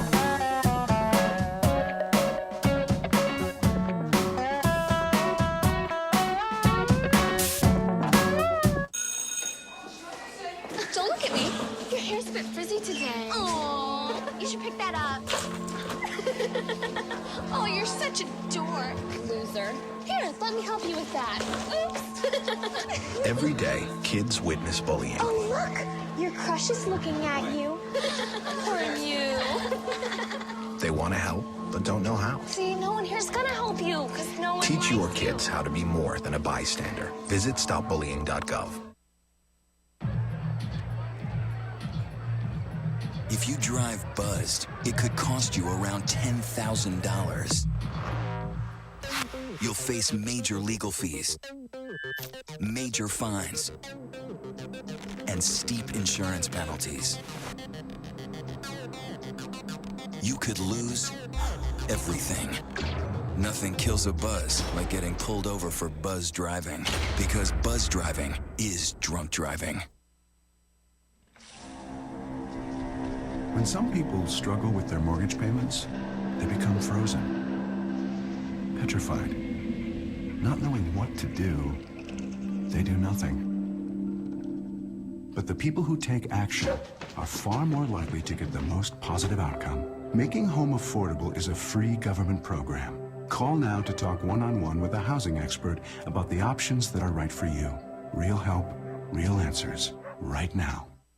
Here at the GED Pep Talk Center, we have pep talkers standing by to get you motivated for your GED diploma. Text the name Terry to 69222 for a sympathetic pep talk. You show people what you really are. Or for a gentle pep talk, text the name Deborah. You know you're going to make people very proud of you. And if that's not enough, text the name Danny for an extreme pep talk. Prove everyone wrong. Show them you're the boss. Get your GED pep talk and find free GED classes. Text the name of the person you want a pep talk from to 69222.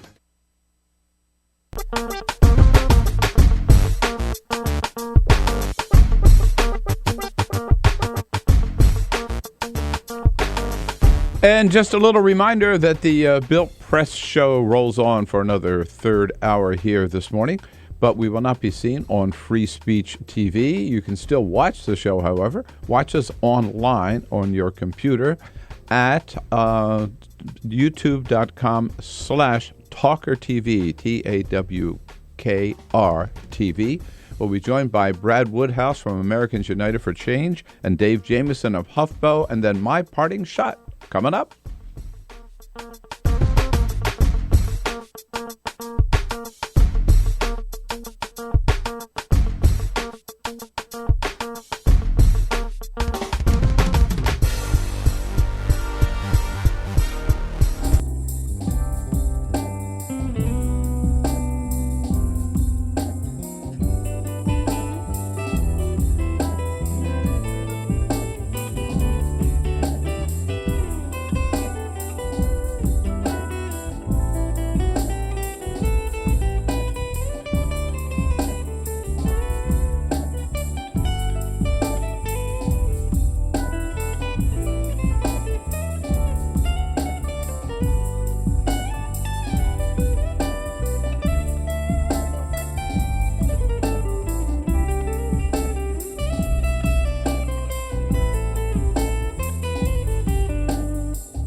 Eleven minutes before the top of the hour on a Monday morning, September 16,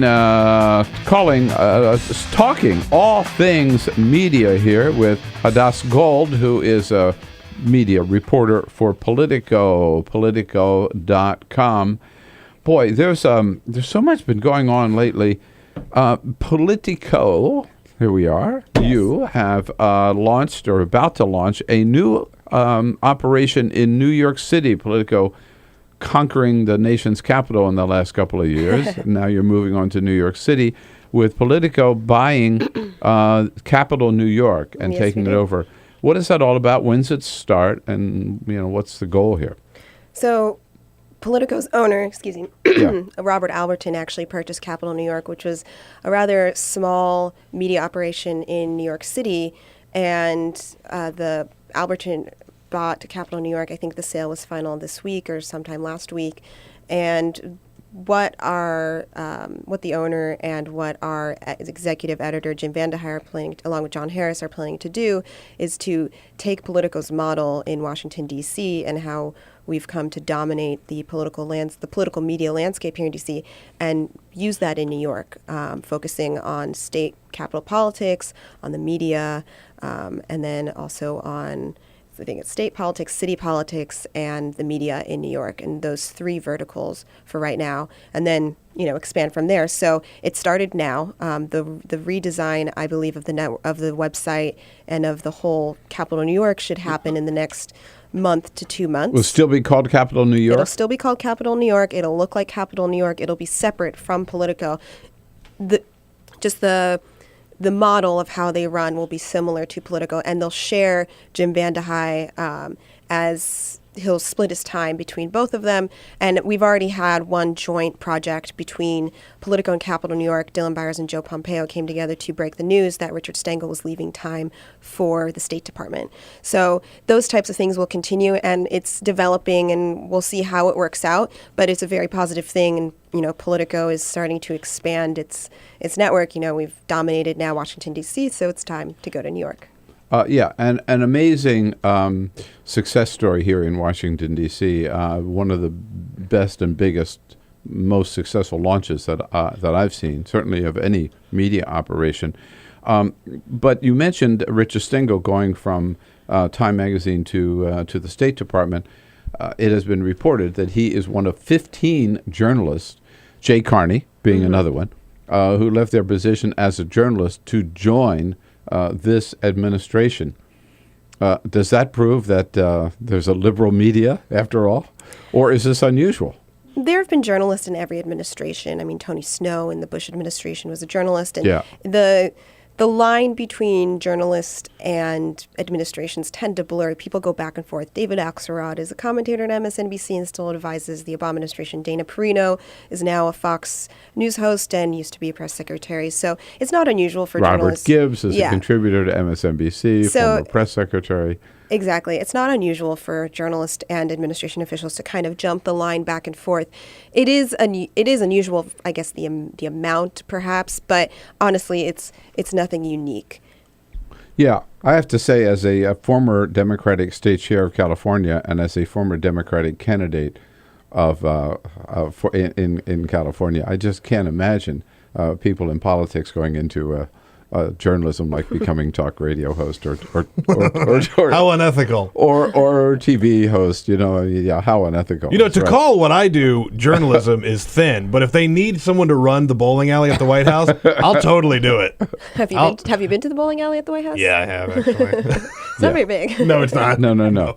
You could be number 16, is what you're saying. Yeah, exactly. All right. I just got a real quick 15 seconds. Tina Brown, she keeps reinventing herself, right? Yet again. Yeah, she's starting now Tina Brown Live Media. She's left the Daily Beast and will now be starting her own media company that will focus on conferences and live events. She did such a great job at The New Yorker, for sure, right? Newsweek, not so great. I don't know if you can blame her. No. Daily Beast, I thought you did a good job. So Tina Brown Live, who knows? Hey, Hadas Gold, nice of you to come in. Thanks. Thanks for having me. All right, it's a lot of fun. We'll get you back. Great. All right. Thank you. Say hello to Dylan. I'll be back to tell you what the president's up to today. This is the Bill Press Show.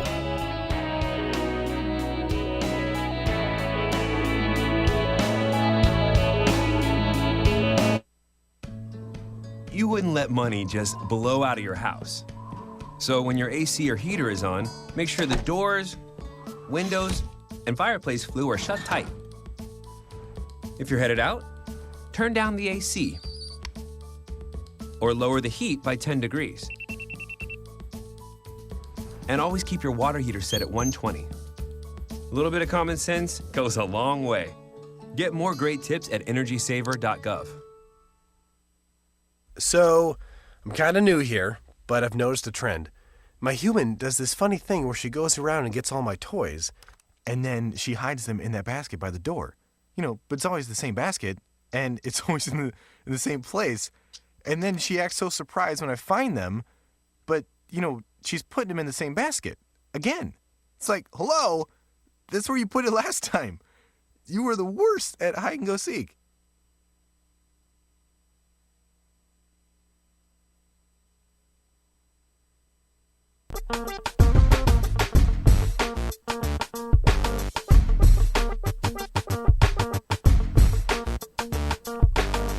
And just a little reminder that the Bill Press Show rolls on for another third hour here this morning, but we will not be seen on Free Speech TV. You can still watch the show, however. Watch us online on your computer at youtube.com/TawkrTV, TawkrTV.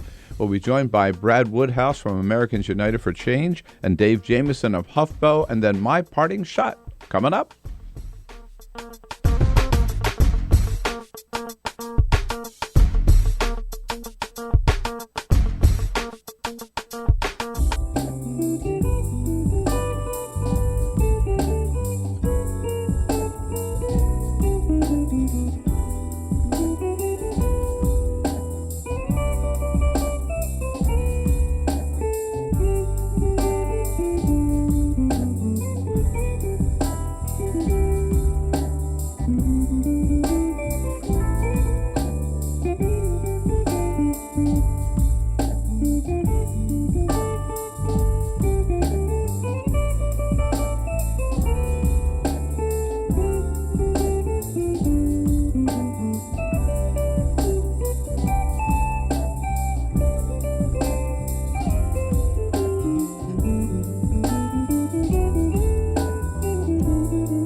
This is the Bill Press Show. All right, so in the next hour, Brad Woodhouse is going to be with us. He is head now of Americans United for Change, former communications director of the DNC. We'll be joined by Dave Jamieson from Huffington Post, their labor reporter. President Obama today, busy day. He and the vice president, he gets the daily briefing this morning. The vice president's going down to Savannah and Charleston today. President gets a daily briefing at 10 o'clock, meets with the seniors advisors at 10:45. At 11:40 this morning, the president is going to be delivering remarks about the 5th anniversary of the financial crisis in the Rose Garden. I'll be there. And at 7:25 this evening, the president and the First Lady host a Musica Latina in the East Room of the White House. Oh, boy. This is the Bill Press Show.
Hey, good morning, everybody. It's a Monday morning, September 16. Hope you had a great weekend and are ready to get busy here and jump in and tackle all the big stories of the day here on the Bill Press Show. Welcome to the program. Thank you so much for joining us. Yes, indeed, they said it couldn't be done, but John Kerry has pulled off a miracle over the weekend. He reached a deal with the Russians in Geneva, a deal on Syria. And the deal says that within the next 2 weeks, Syria will give them a list of all of their chemical weapons and everywhere they are stored. They will then be gathered up and destroyed by the middle of 2014. If they can pull that off, that is a miracle indeed. First, of course, it needs the approval of the UN Security Council. Here's another miracle maybe we'll see today. They're going to try to right the cruise ship Concordia, which has been lying on its side off the coast of Italy since January 2012. And the biggest miracle of all, right here in Washington, D.C., will we be able to avoid a government shutdown? Well, we will if Republicans cooperate, which they haven't done so far, of course.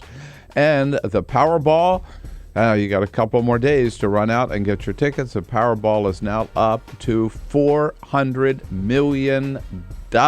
Eat your heart out. I'm going to get my tickets, and I'm going to win it. Join the conversation anytime by giving us a call at 866-55-PRESS. That's our toll-free number, 866-55-77-377. Or you can join us online. Give us your comments on Twitter, at BP Show, and on Facebook at facebook.com/Bill Press Show. Lots to talk about. Want to hear from you right here on The Bill Press Show. This is The Bill Press Show.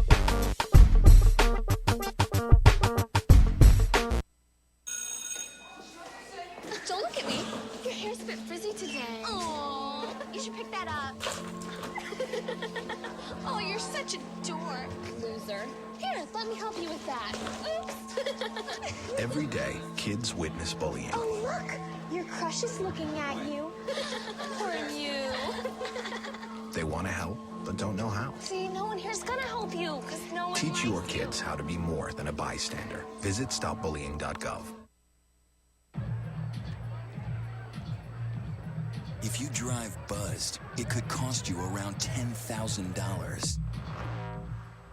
You'll face major legal fees, major fines, and steep insurance penalties. You could lose everything. Nothing kills a buzz like getting pulled over for buzz driving, because buzz driving is drunk driving. When some people struggle with their mortgage payments, they become frozen, petrified. Not knowing what to do, they do nothing. But the people who take action are far more likely to get the most positive outcome. Making home affordable is a free government program. Call now to talk one-on-one with a housing expert about the options that are right for you. Real help, real answers, right now. Here at the GED Pep Talk Center, we have pep talkers standing by to get you motivated for your GED diploma. Text the name Terry to 69222 for a sympathetic pep talk.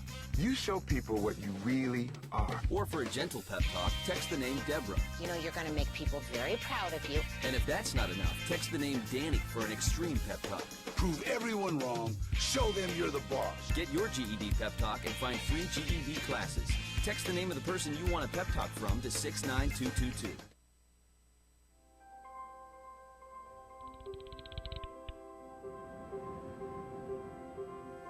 Did you see the world differently?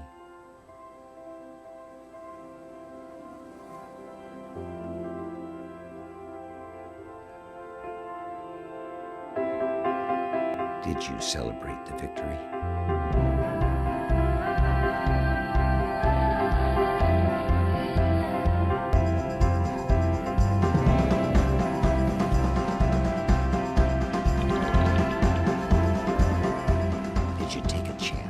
So today, I state clearly and with conviction America's commitment to seek the peace and security of a world without nuclear weapons. Did you stand up against our greatest threat?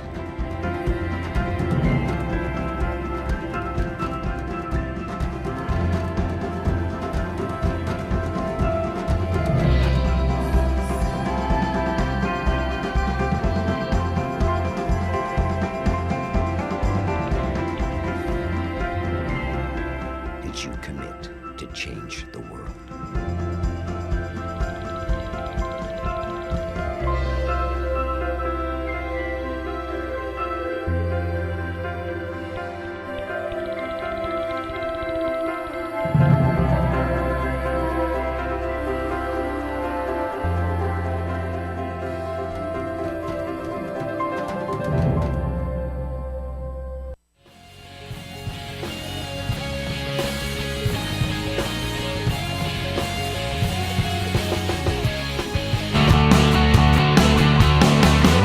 broadcasting around the nation on your radio, on your TV, and online. This is The Bill Press Show. Larry Summers says, take my name out of consideration. And John Kerry pulls off a miracle agreement in Geneva. The two big stories of the day. What do you say? Hello, everybody. Great to see you this morning. Thanks for joining us. The Bill Press Show, coming to you live all the way across this great land of ours, coast to coast. We're there with you on your local progressive talk radio station. And we are there with you on our video stream at TawkrTV, youtube.com/TawkrTV. That's how you find us, TAWKR-TV. We are here in our nation's capital with all the news of the day. Congress still out of session. They come back. You have to feel sorry for them. They were here 2 days last week. They had to take 4 days off after that. After being off for 6 weeks, right? It's a rough life, yeah, man. exactly. They'll be back. They'll be back tomorrow night. But we've got it covered what's happening here in our nation's capital, around the country, and around the globe. And you've got a chance to talk about it at 866-55-PRESS. That's our toll-free number. You can send us your comments. We're always looking for your comments on Twitter at BP Show and on Facebook at facebook.com/Bill Press Show. No excuse for not joining the show because we give you so many opportunities to get in here and join the team. Joining our team this morning as a friend of Bill, our good buddy Brad Woodhouse, who is president of Americans United for Change. Brad, nice to see you. Good morning, sir. How are you? I'm always impressed how your hair has grown in. It's just...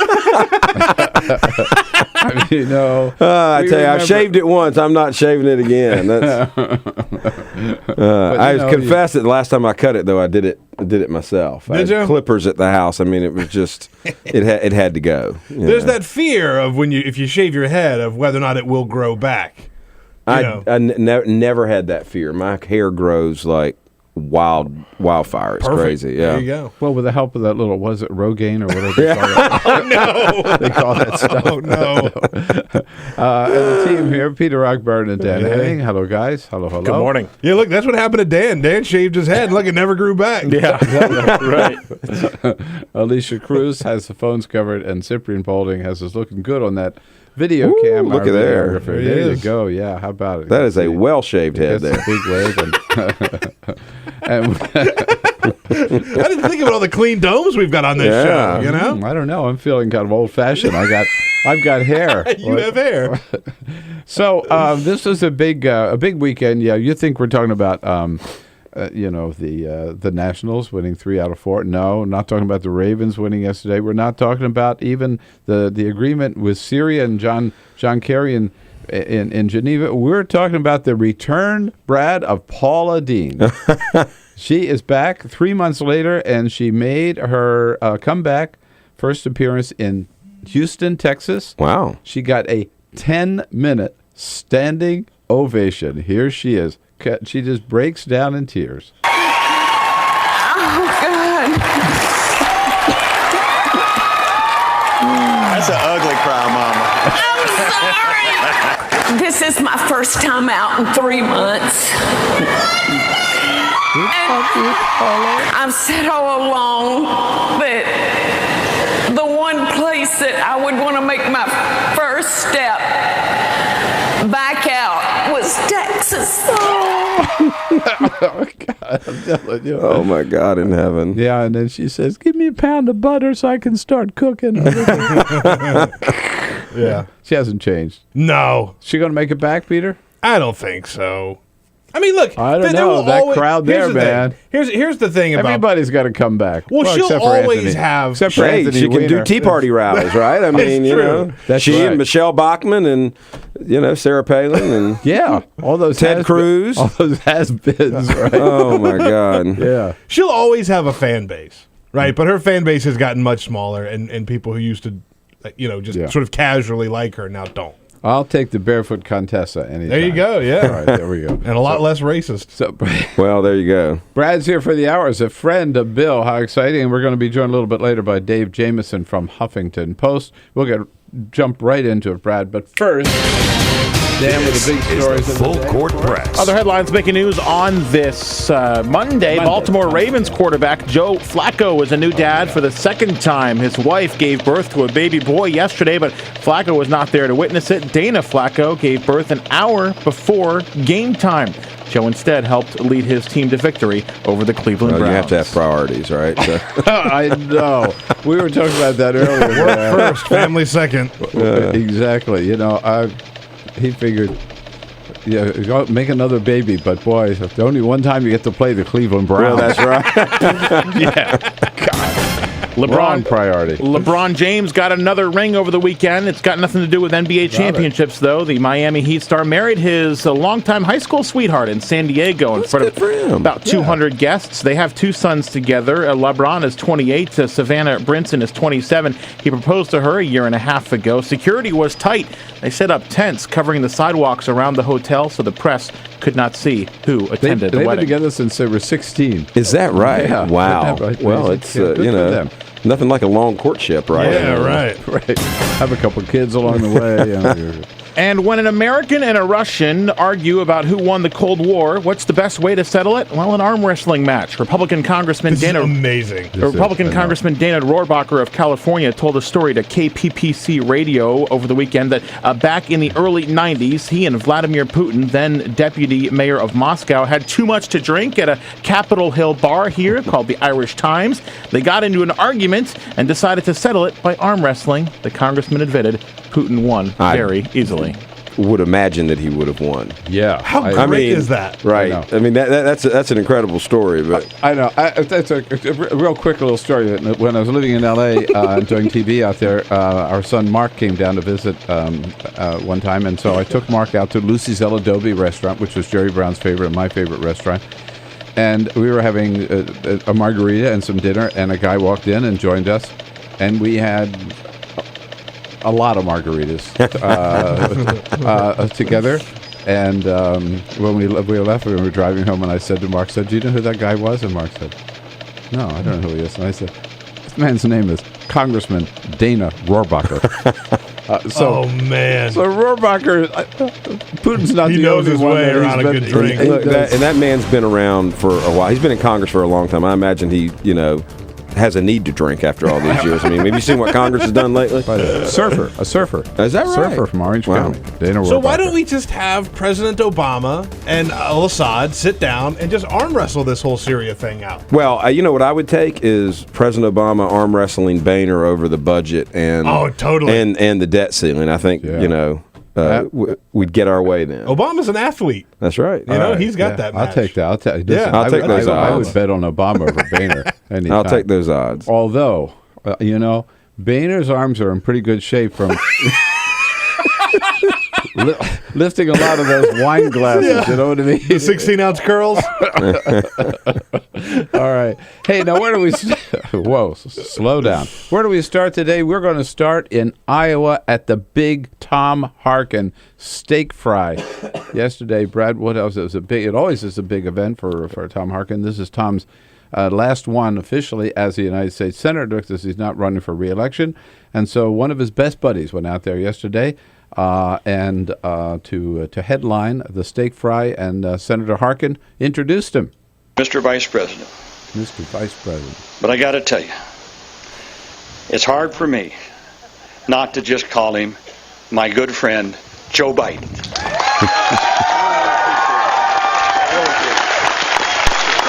And Joe feels right at home. Here he is. Yeah. Hello, folks. Good to be back in Iowa. How are you?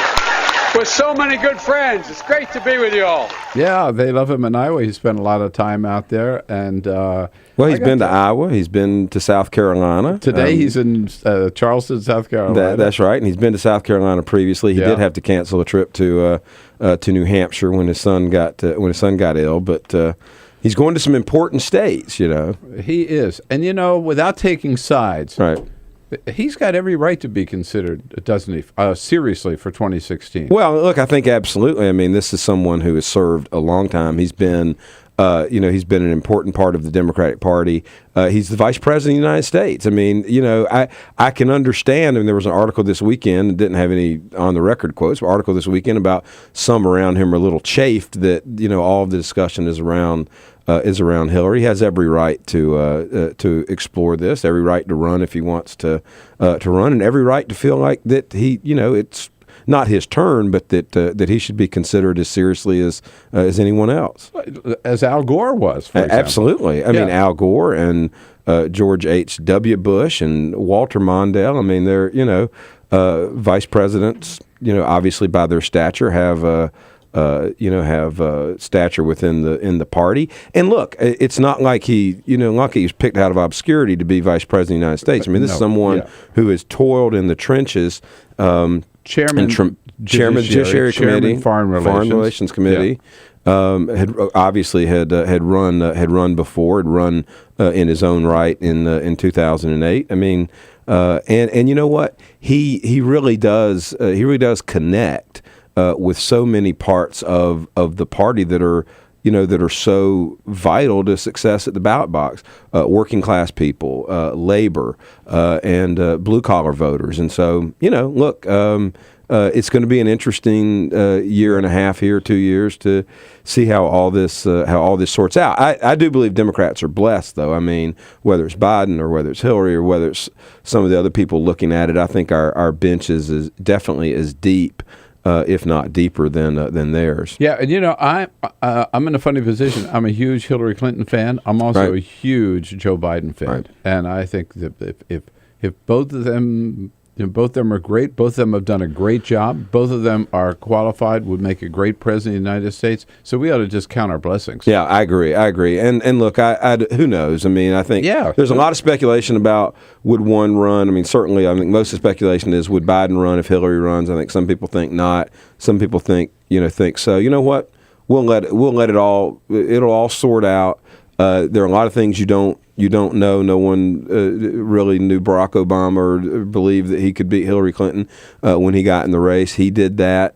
So these things are unpredictable. But the one thing I think that we have going for us is this Republican Party here in Washington and the Tea Party around the country are making themselves absolutely unelectable. They are going so far to the right. Now, they can win gerrymandered congressional districts.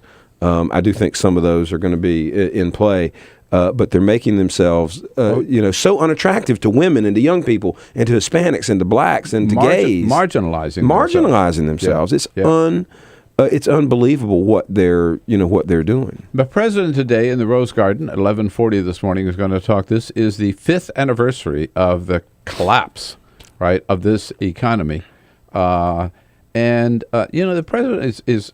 He's hesitant to make any victory laps. Yep. But if you look at where we are today and where we are 5 years ago, I think he's got a right to make one. Well, I do too. I mean, look, one thing you're not doing is you're not waking up in the morning or looking at the television or spending the entire day watching the stock market fall through the floor. I mean, remember, the opposite. It's just the opposite. And people's retirement savings are in much better shape. I mean, remember, people lost so much of their wealth, their retirement savings, their 401ks, obviously their jobs. I mean, it was and the headlines. And I was reading these. Mike Allen put these in Playbook yesterday. The headlines from 5 years ago. It was like the country was careening off of a cliff. The banking sector was in so much trouble. Lehman and Merrill and everything. And we're not there. I mean, no one wakes up in the morning and is worried about their retirement savings being wiped out in one fell swoop. Now we have a long way. To go. And the problem is that every time this economy catches a little bit of fire, Republicans on the Hill throw water on it. Every single time. They're trying to do it again over this budget and the threat of a government shutdown. They're trying to do it again over the threat of a default over the debt ceiling. 2011 is a perfect example. The economy was starting to pick up steam. They held the country hostage over the debt ceiling. And then the economy slowed again. And that battle is brewing up, is heating up again. We'll get into that with Brad Woodhouse and with you when we come back. there's no doubt there are a good number of Republicans in the House who are just determined that their mark is going to be just bringing everything to a screeching halt with another government shutdown. Give us a call. You want to join the conversation at 866-55-PRESS on the Monday morning, September 16. Go mobile with Bill Press. Download podcasts at BillPressShow.com and listen anytime, anywhere. This is The Bill Press Show.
This is the Bill Press Show. Here we go, 25 minutes after the hour. Look who's here, Brad Woodhouse from Americans United for Change, and that's their website, AmericansUnitedForChange.org, here in studio with us. As a friend of Bill, Brad, you were talking about the showdown coming up here, showdown over the budget and the debt ceiling, which Republicans are determined now yet again to link to Obamacare. Unbelievable. As you informed us this morning, the great organization OFA, Organizing for America, is out with a new ad this morning talking about that. Let's listen to it and then talk on the other side. 40 times. That's how often a group of House Republicans have voted against Obamacare just to prove their allegiance to their party's right wing. Okay, they've said their piece. But now they've gone even further, threatening to shut down the government if Obamacare isn't dismantled. It could disrupt Social Security and veterans' benefits, hurt job growth, and undermine our economic recovery. Tell these House Republicans, enough already. Enough, enough, enough, indeed. And what do they think they're proving? Well, look, this is one of the most incredible, I think, things about the rise of the Tea Party. You have people now, and it's I don't know if it's a majority or a significant minority of the Republican caucus in the House, but it certainly is controlling what goes on in the House. They came to Washington to dismantle government. It's not just about Obamacare.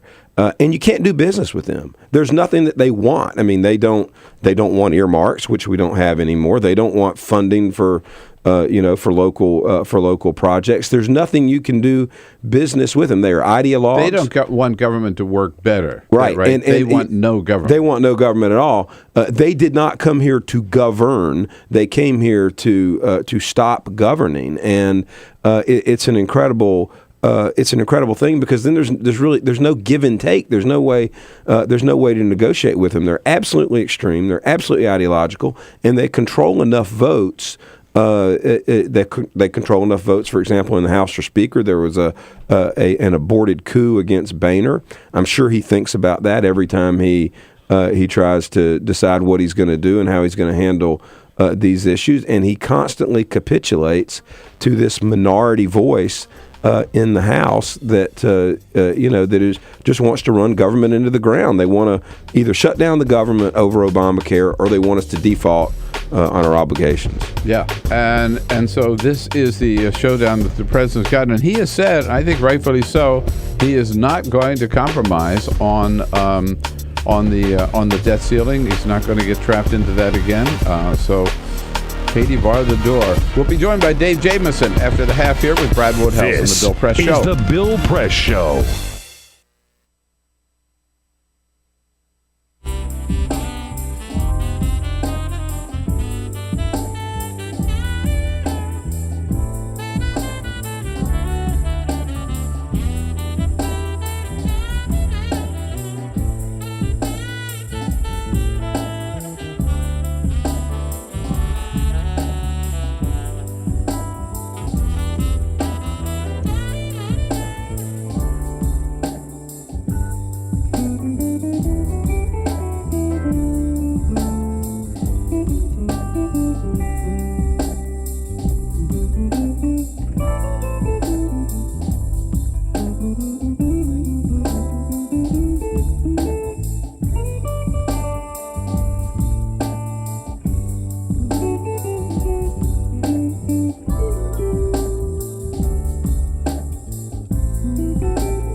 Show with Bill Press. Like us at facebook.com/Bill Press Show. This is the Bill Press Show. Hey, you know it is the Bill Press Show on a Thursday.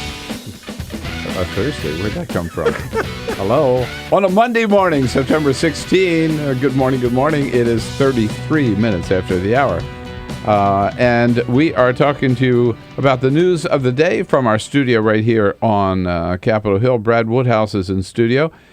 He is president of Americans United for Change, AmericansUnitedForChange.org. We're joined by labor reporter for Huffington Post, Dave Jamieson. Hey, Dave. Good to see you this morning. Thanks for having me back. Yeah, lots going on here. Thanks for coming in. I want to start off with the minimum wage. President Obama has proposed the federal minimum wage is now $7.25. The president has proposed legislation in Congress to raise that to $9. Is it or $9? That's the president's proposal. Proposal. Is it going anywhere?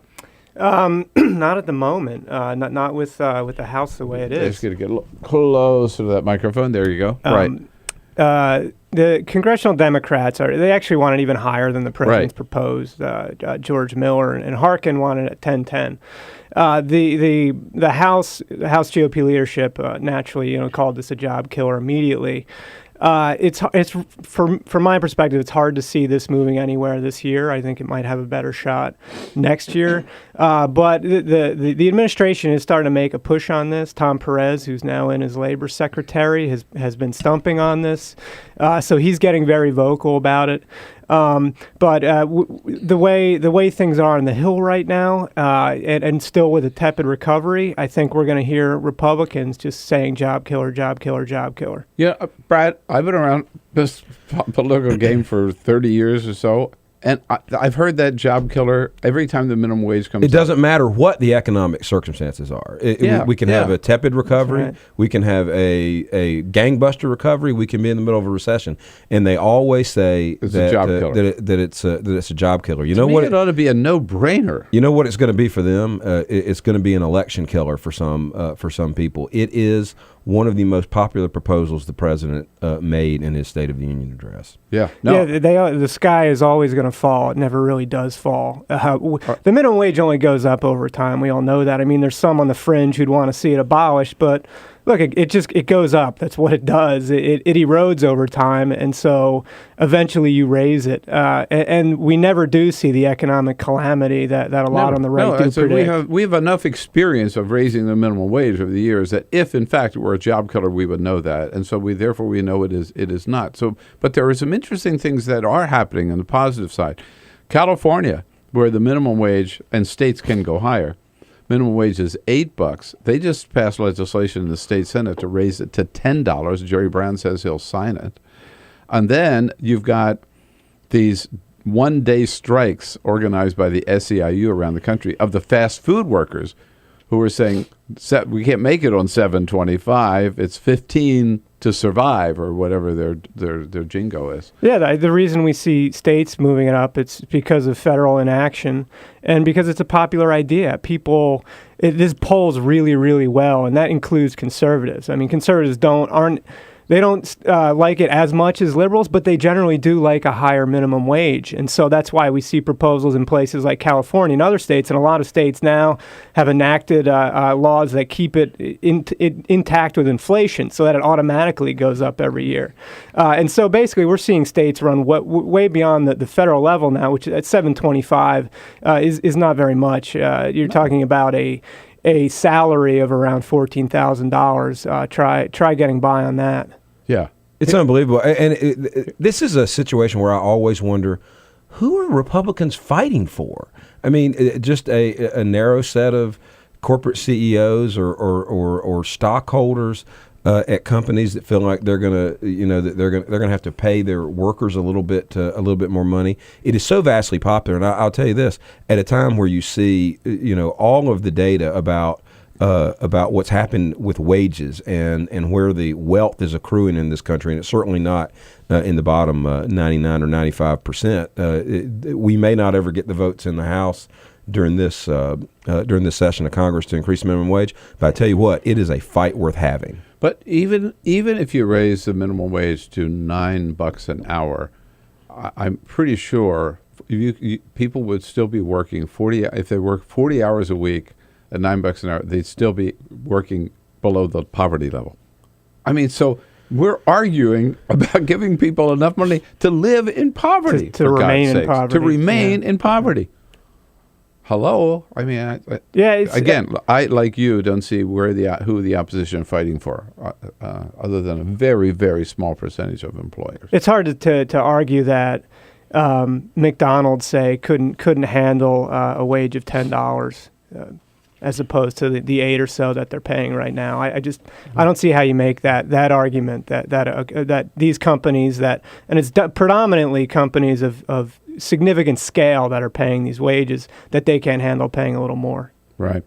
The AFL-CIO, it's a week now, their last weekend, their big convention in Los Angeles, where the head of the AFL-CIO, Richard Trumka, reached out to, in a very dramatic way, to the labor union, saying, you know what, our membership is down. We're not winning as many battles as we should and want to.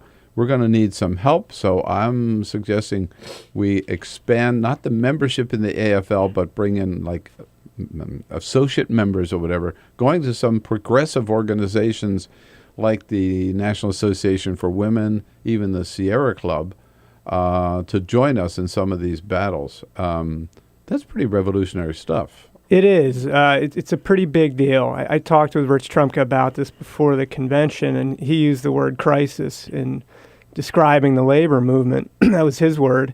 The unions are at about 6.6% of the private sector. That's historically the lowest we've ever seen. But you add the public sector is still only 11 or 12%, right, which is the lowest.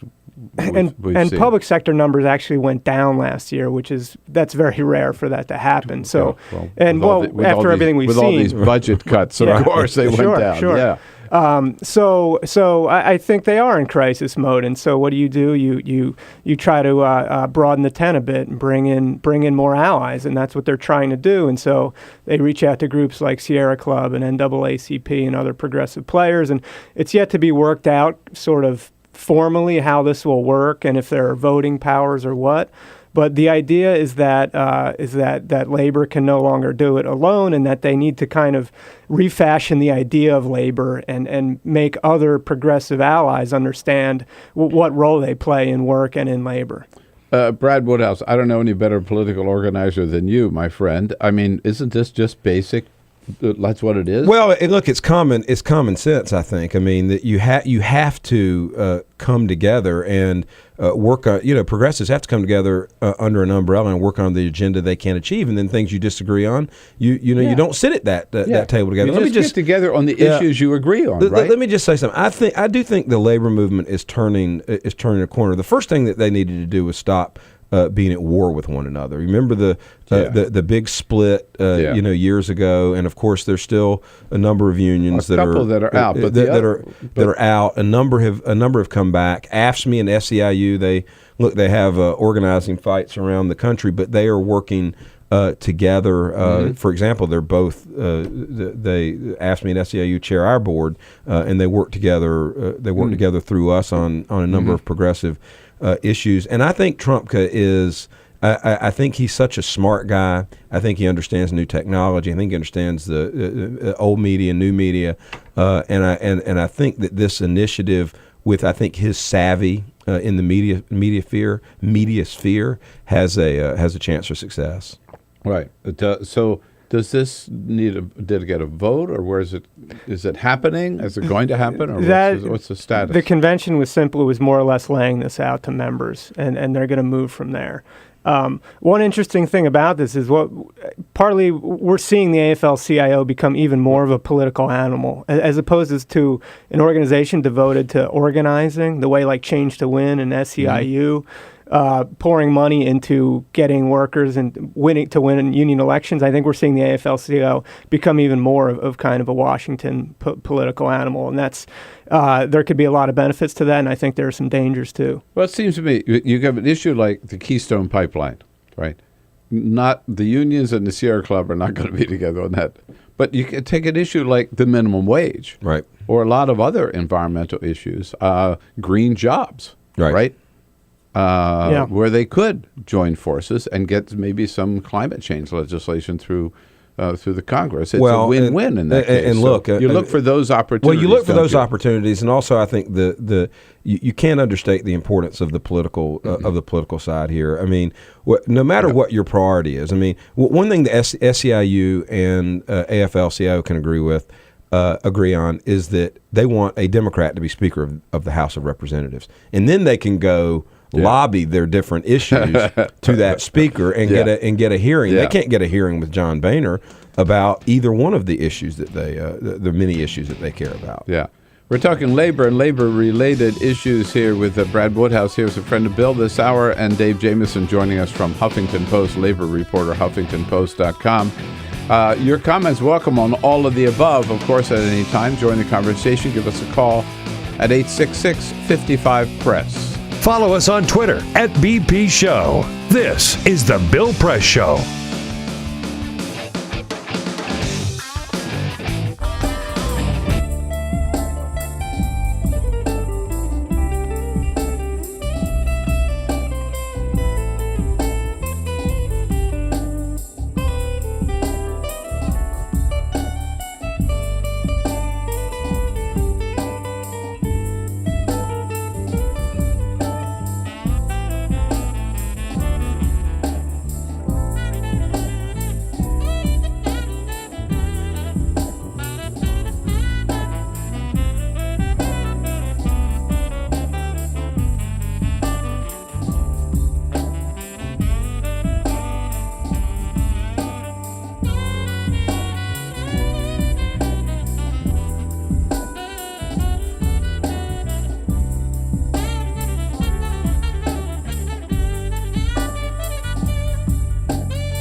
for LifeLock Ultimate 1-800.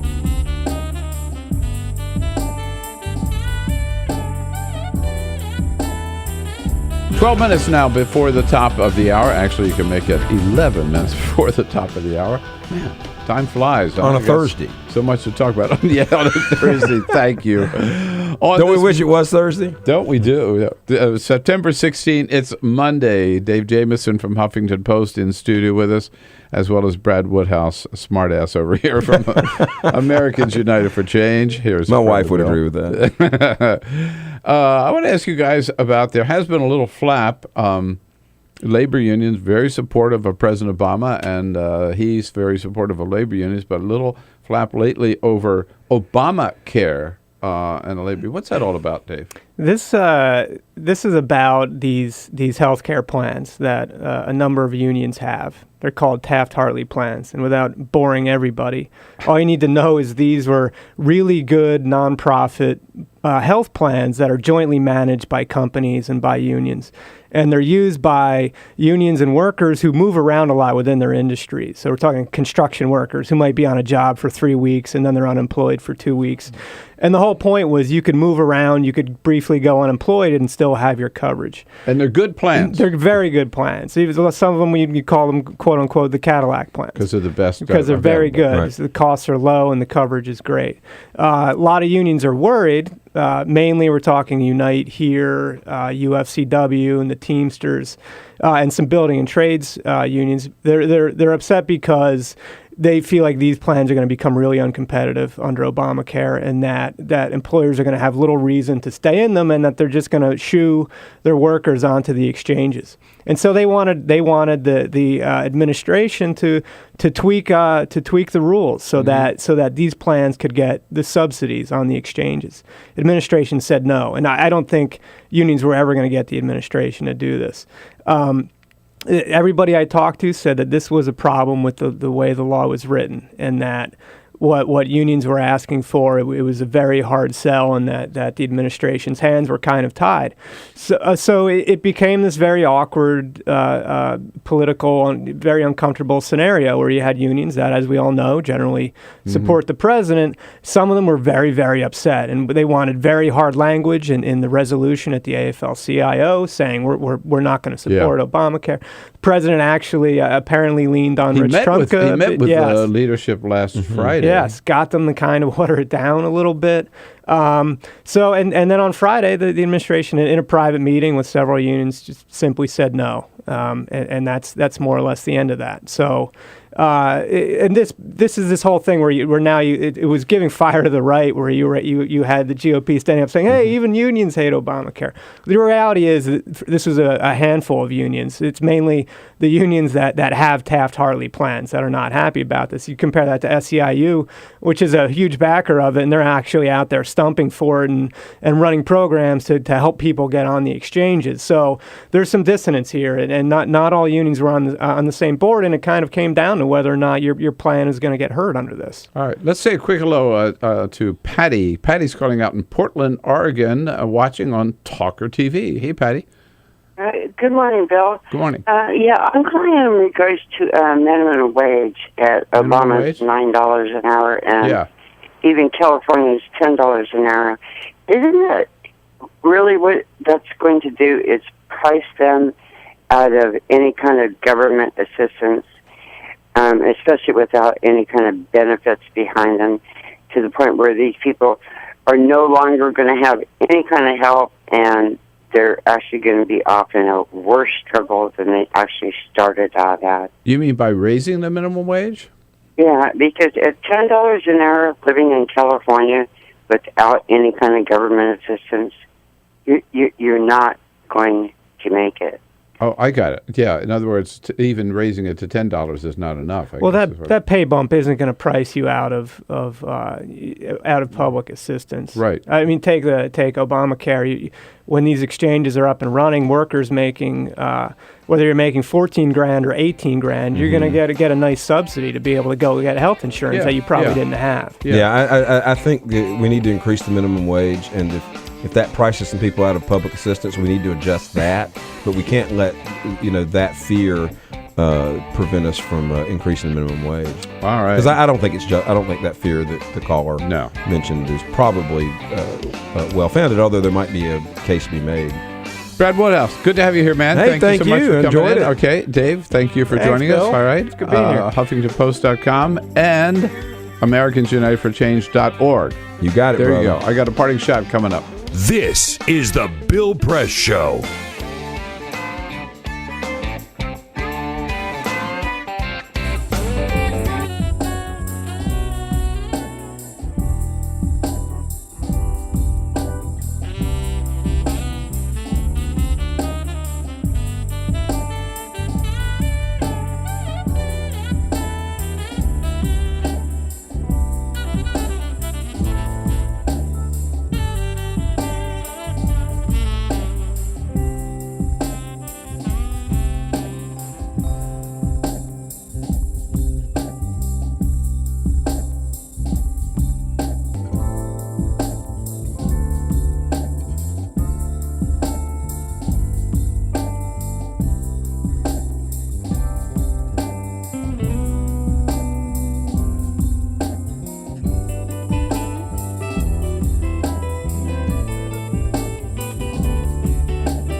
is the Bill Press Show.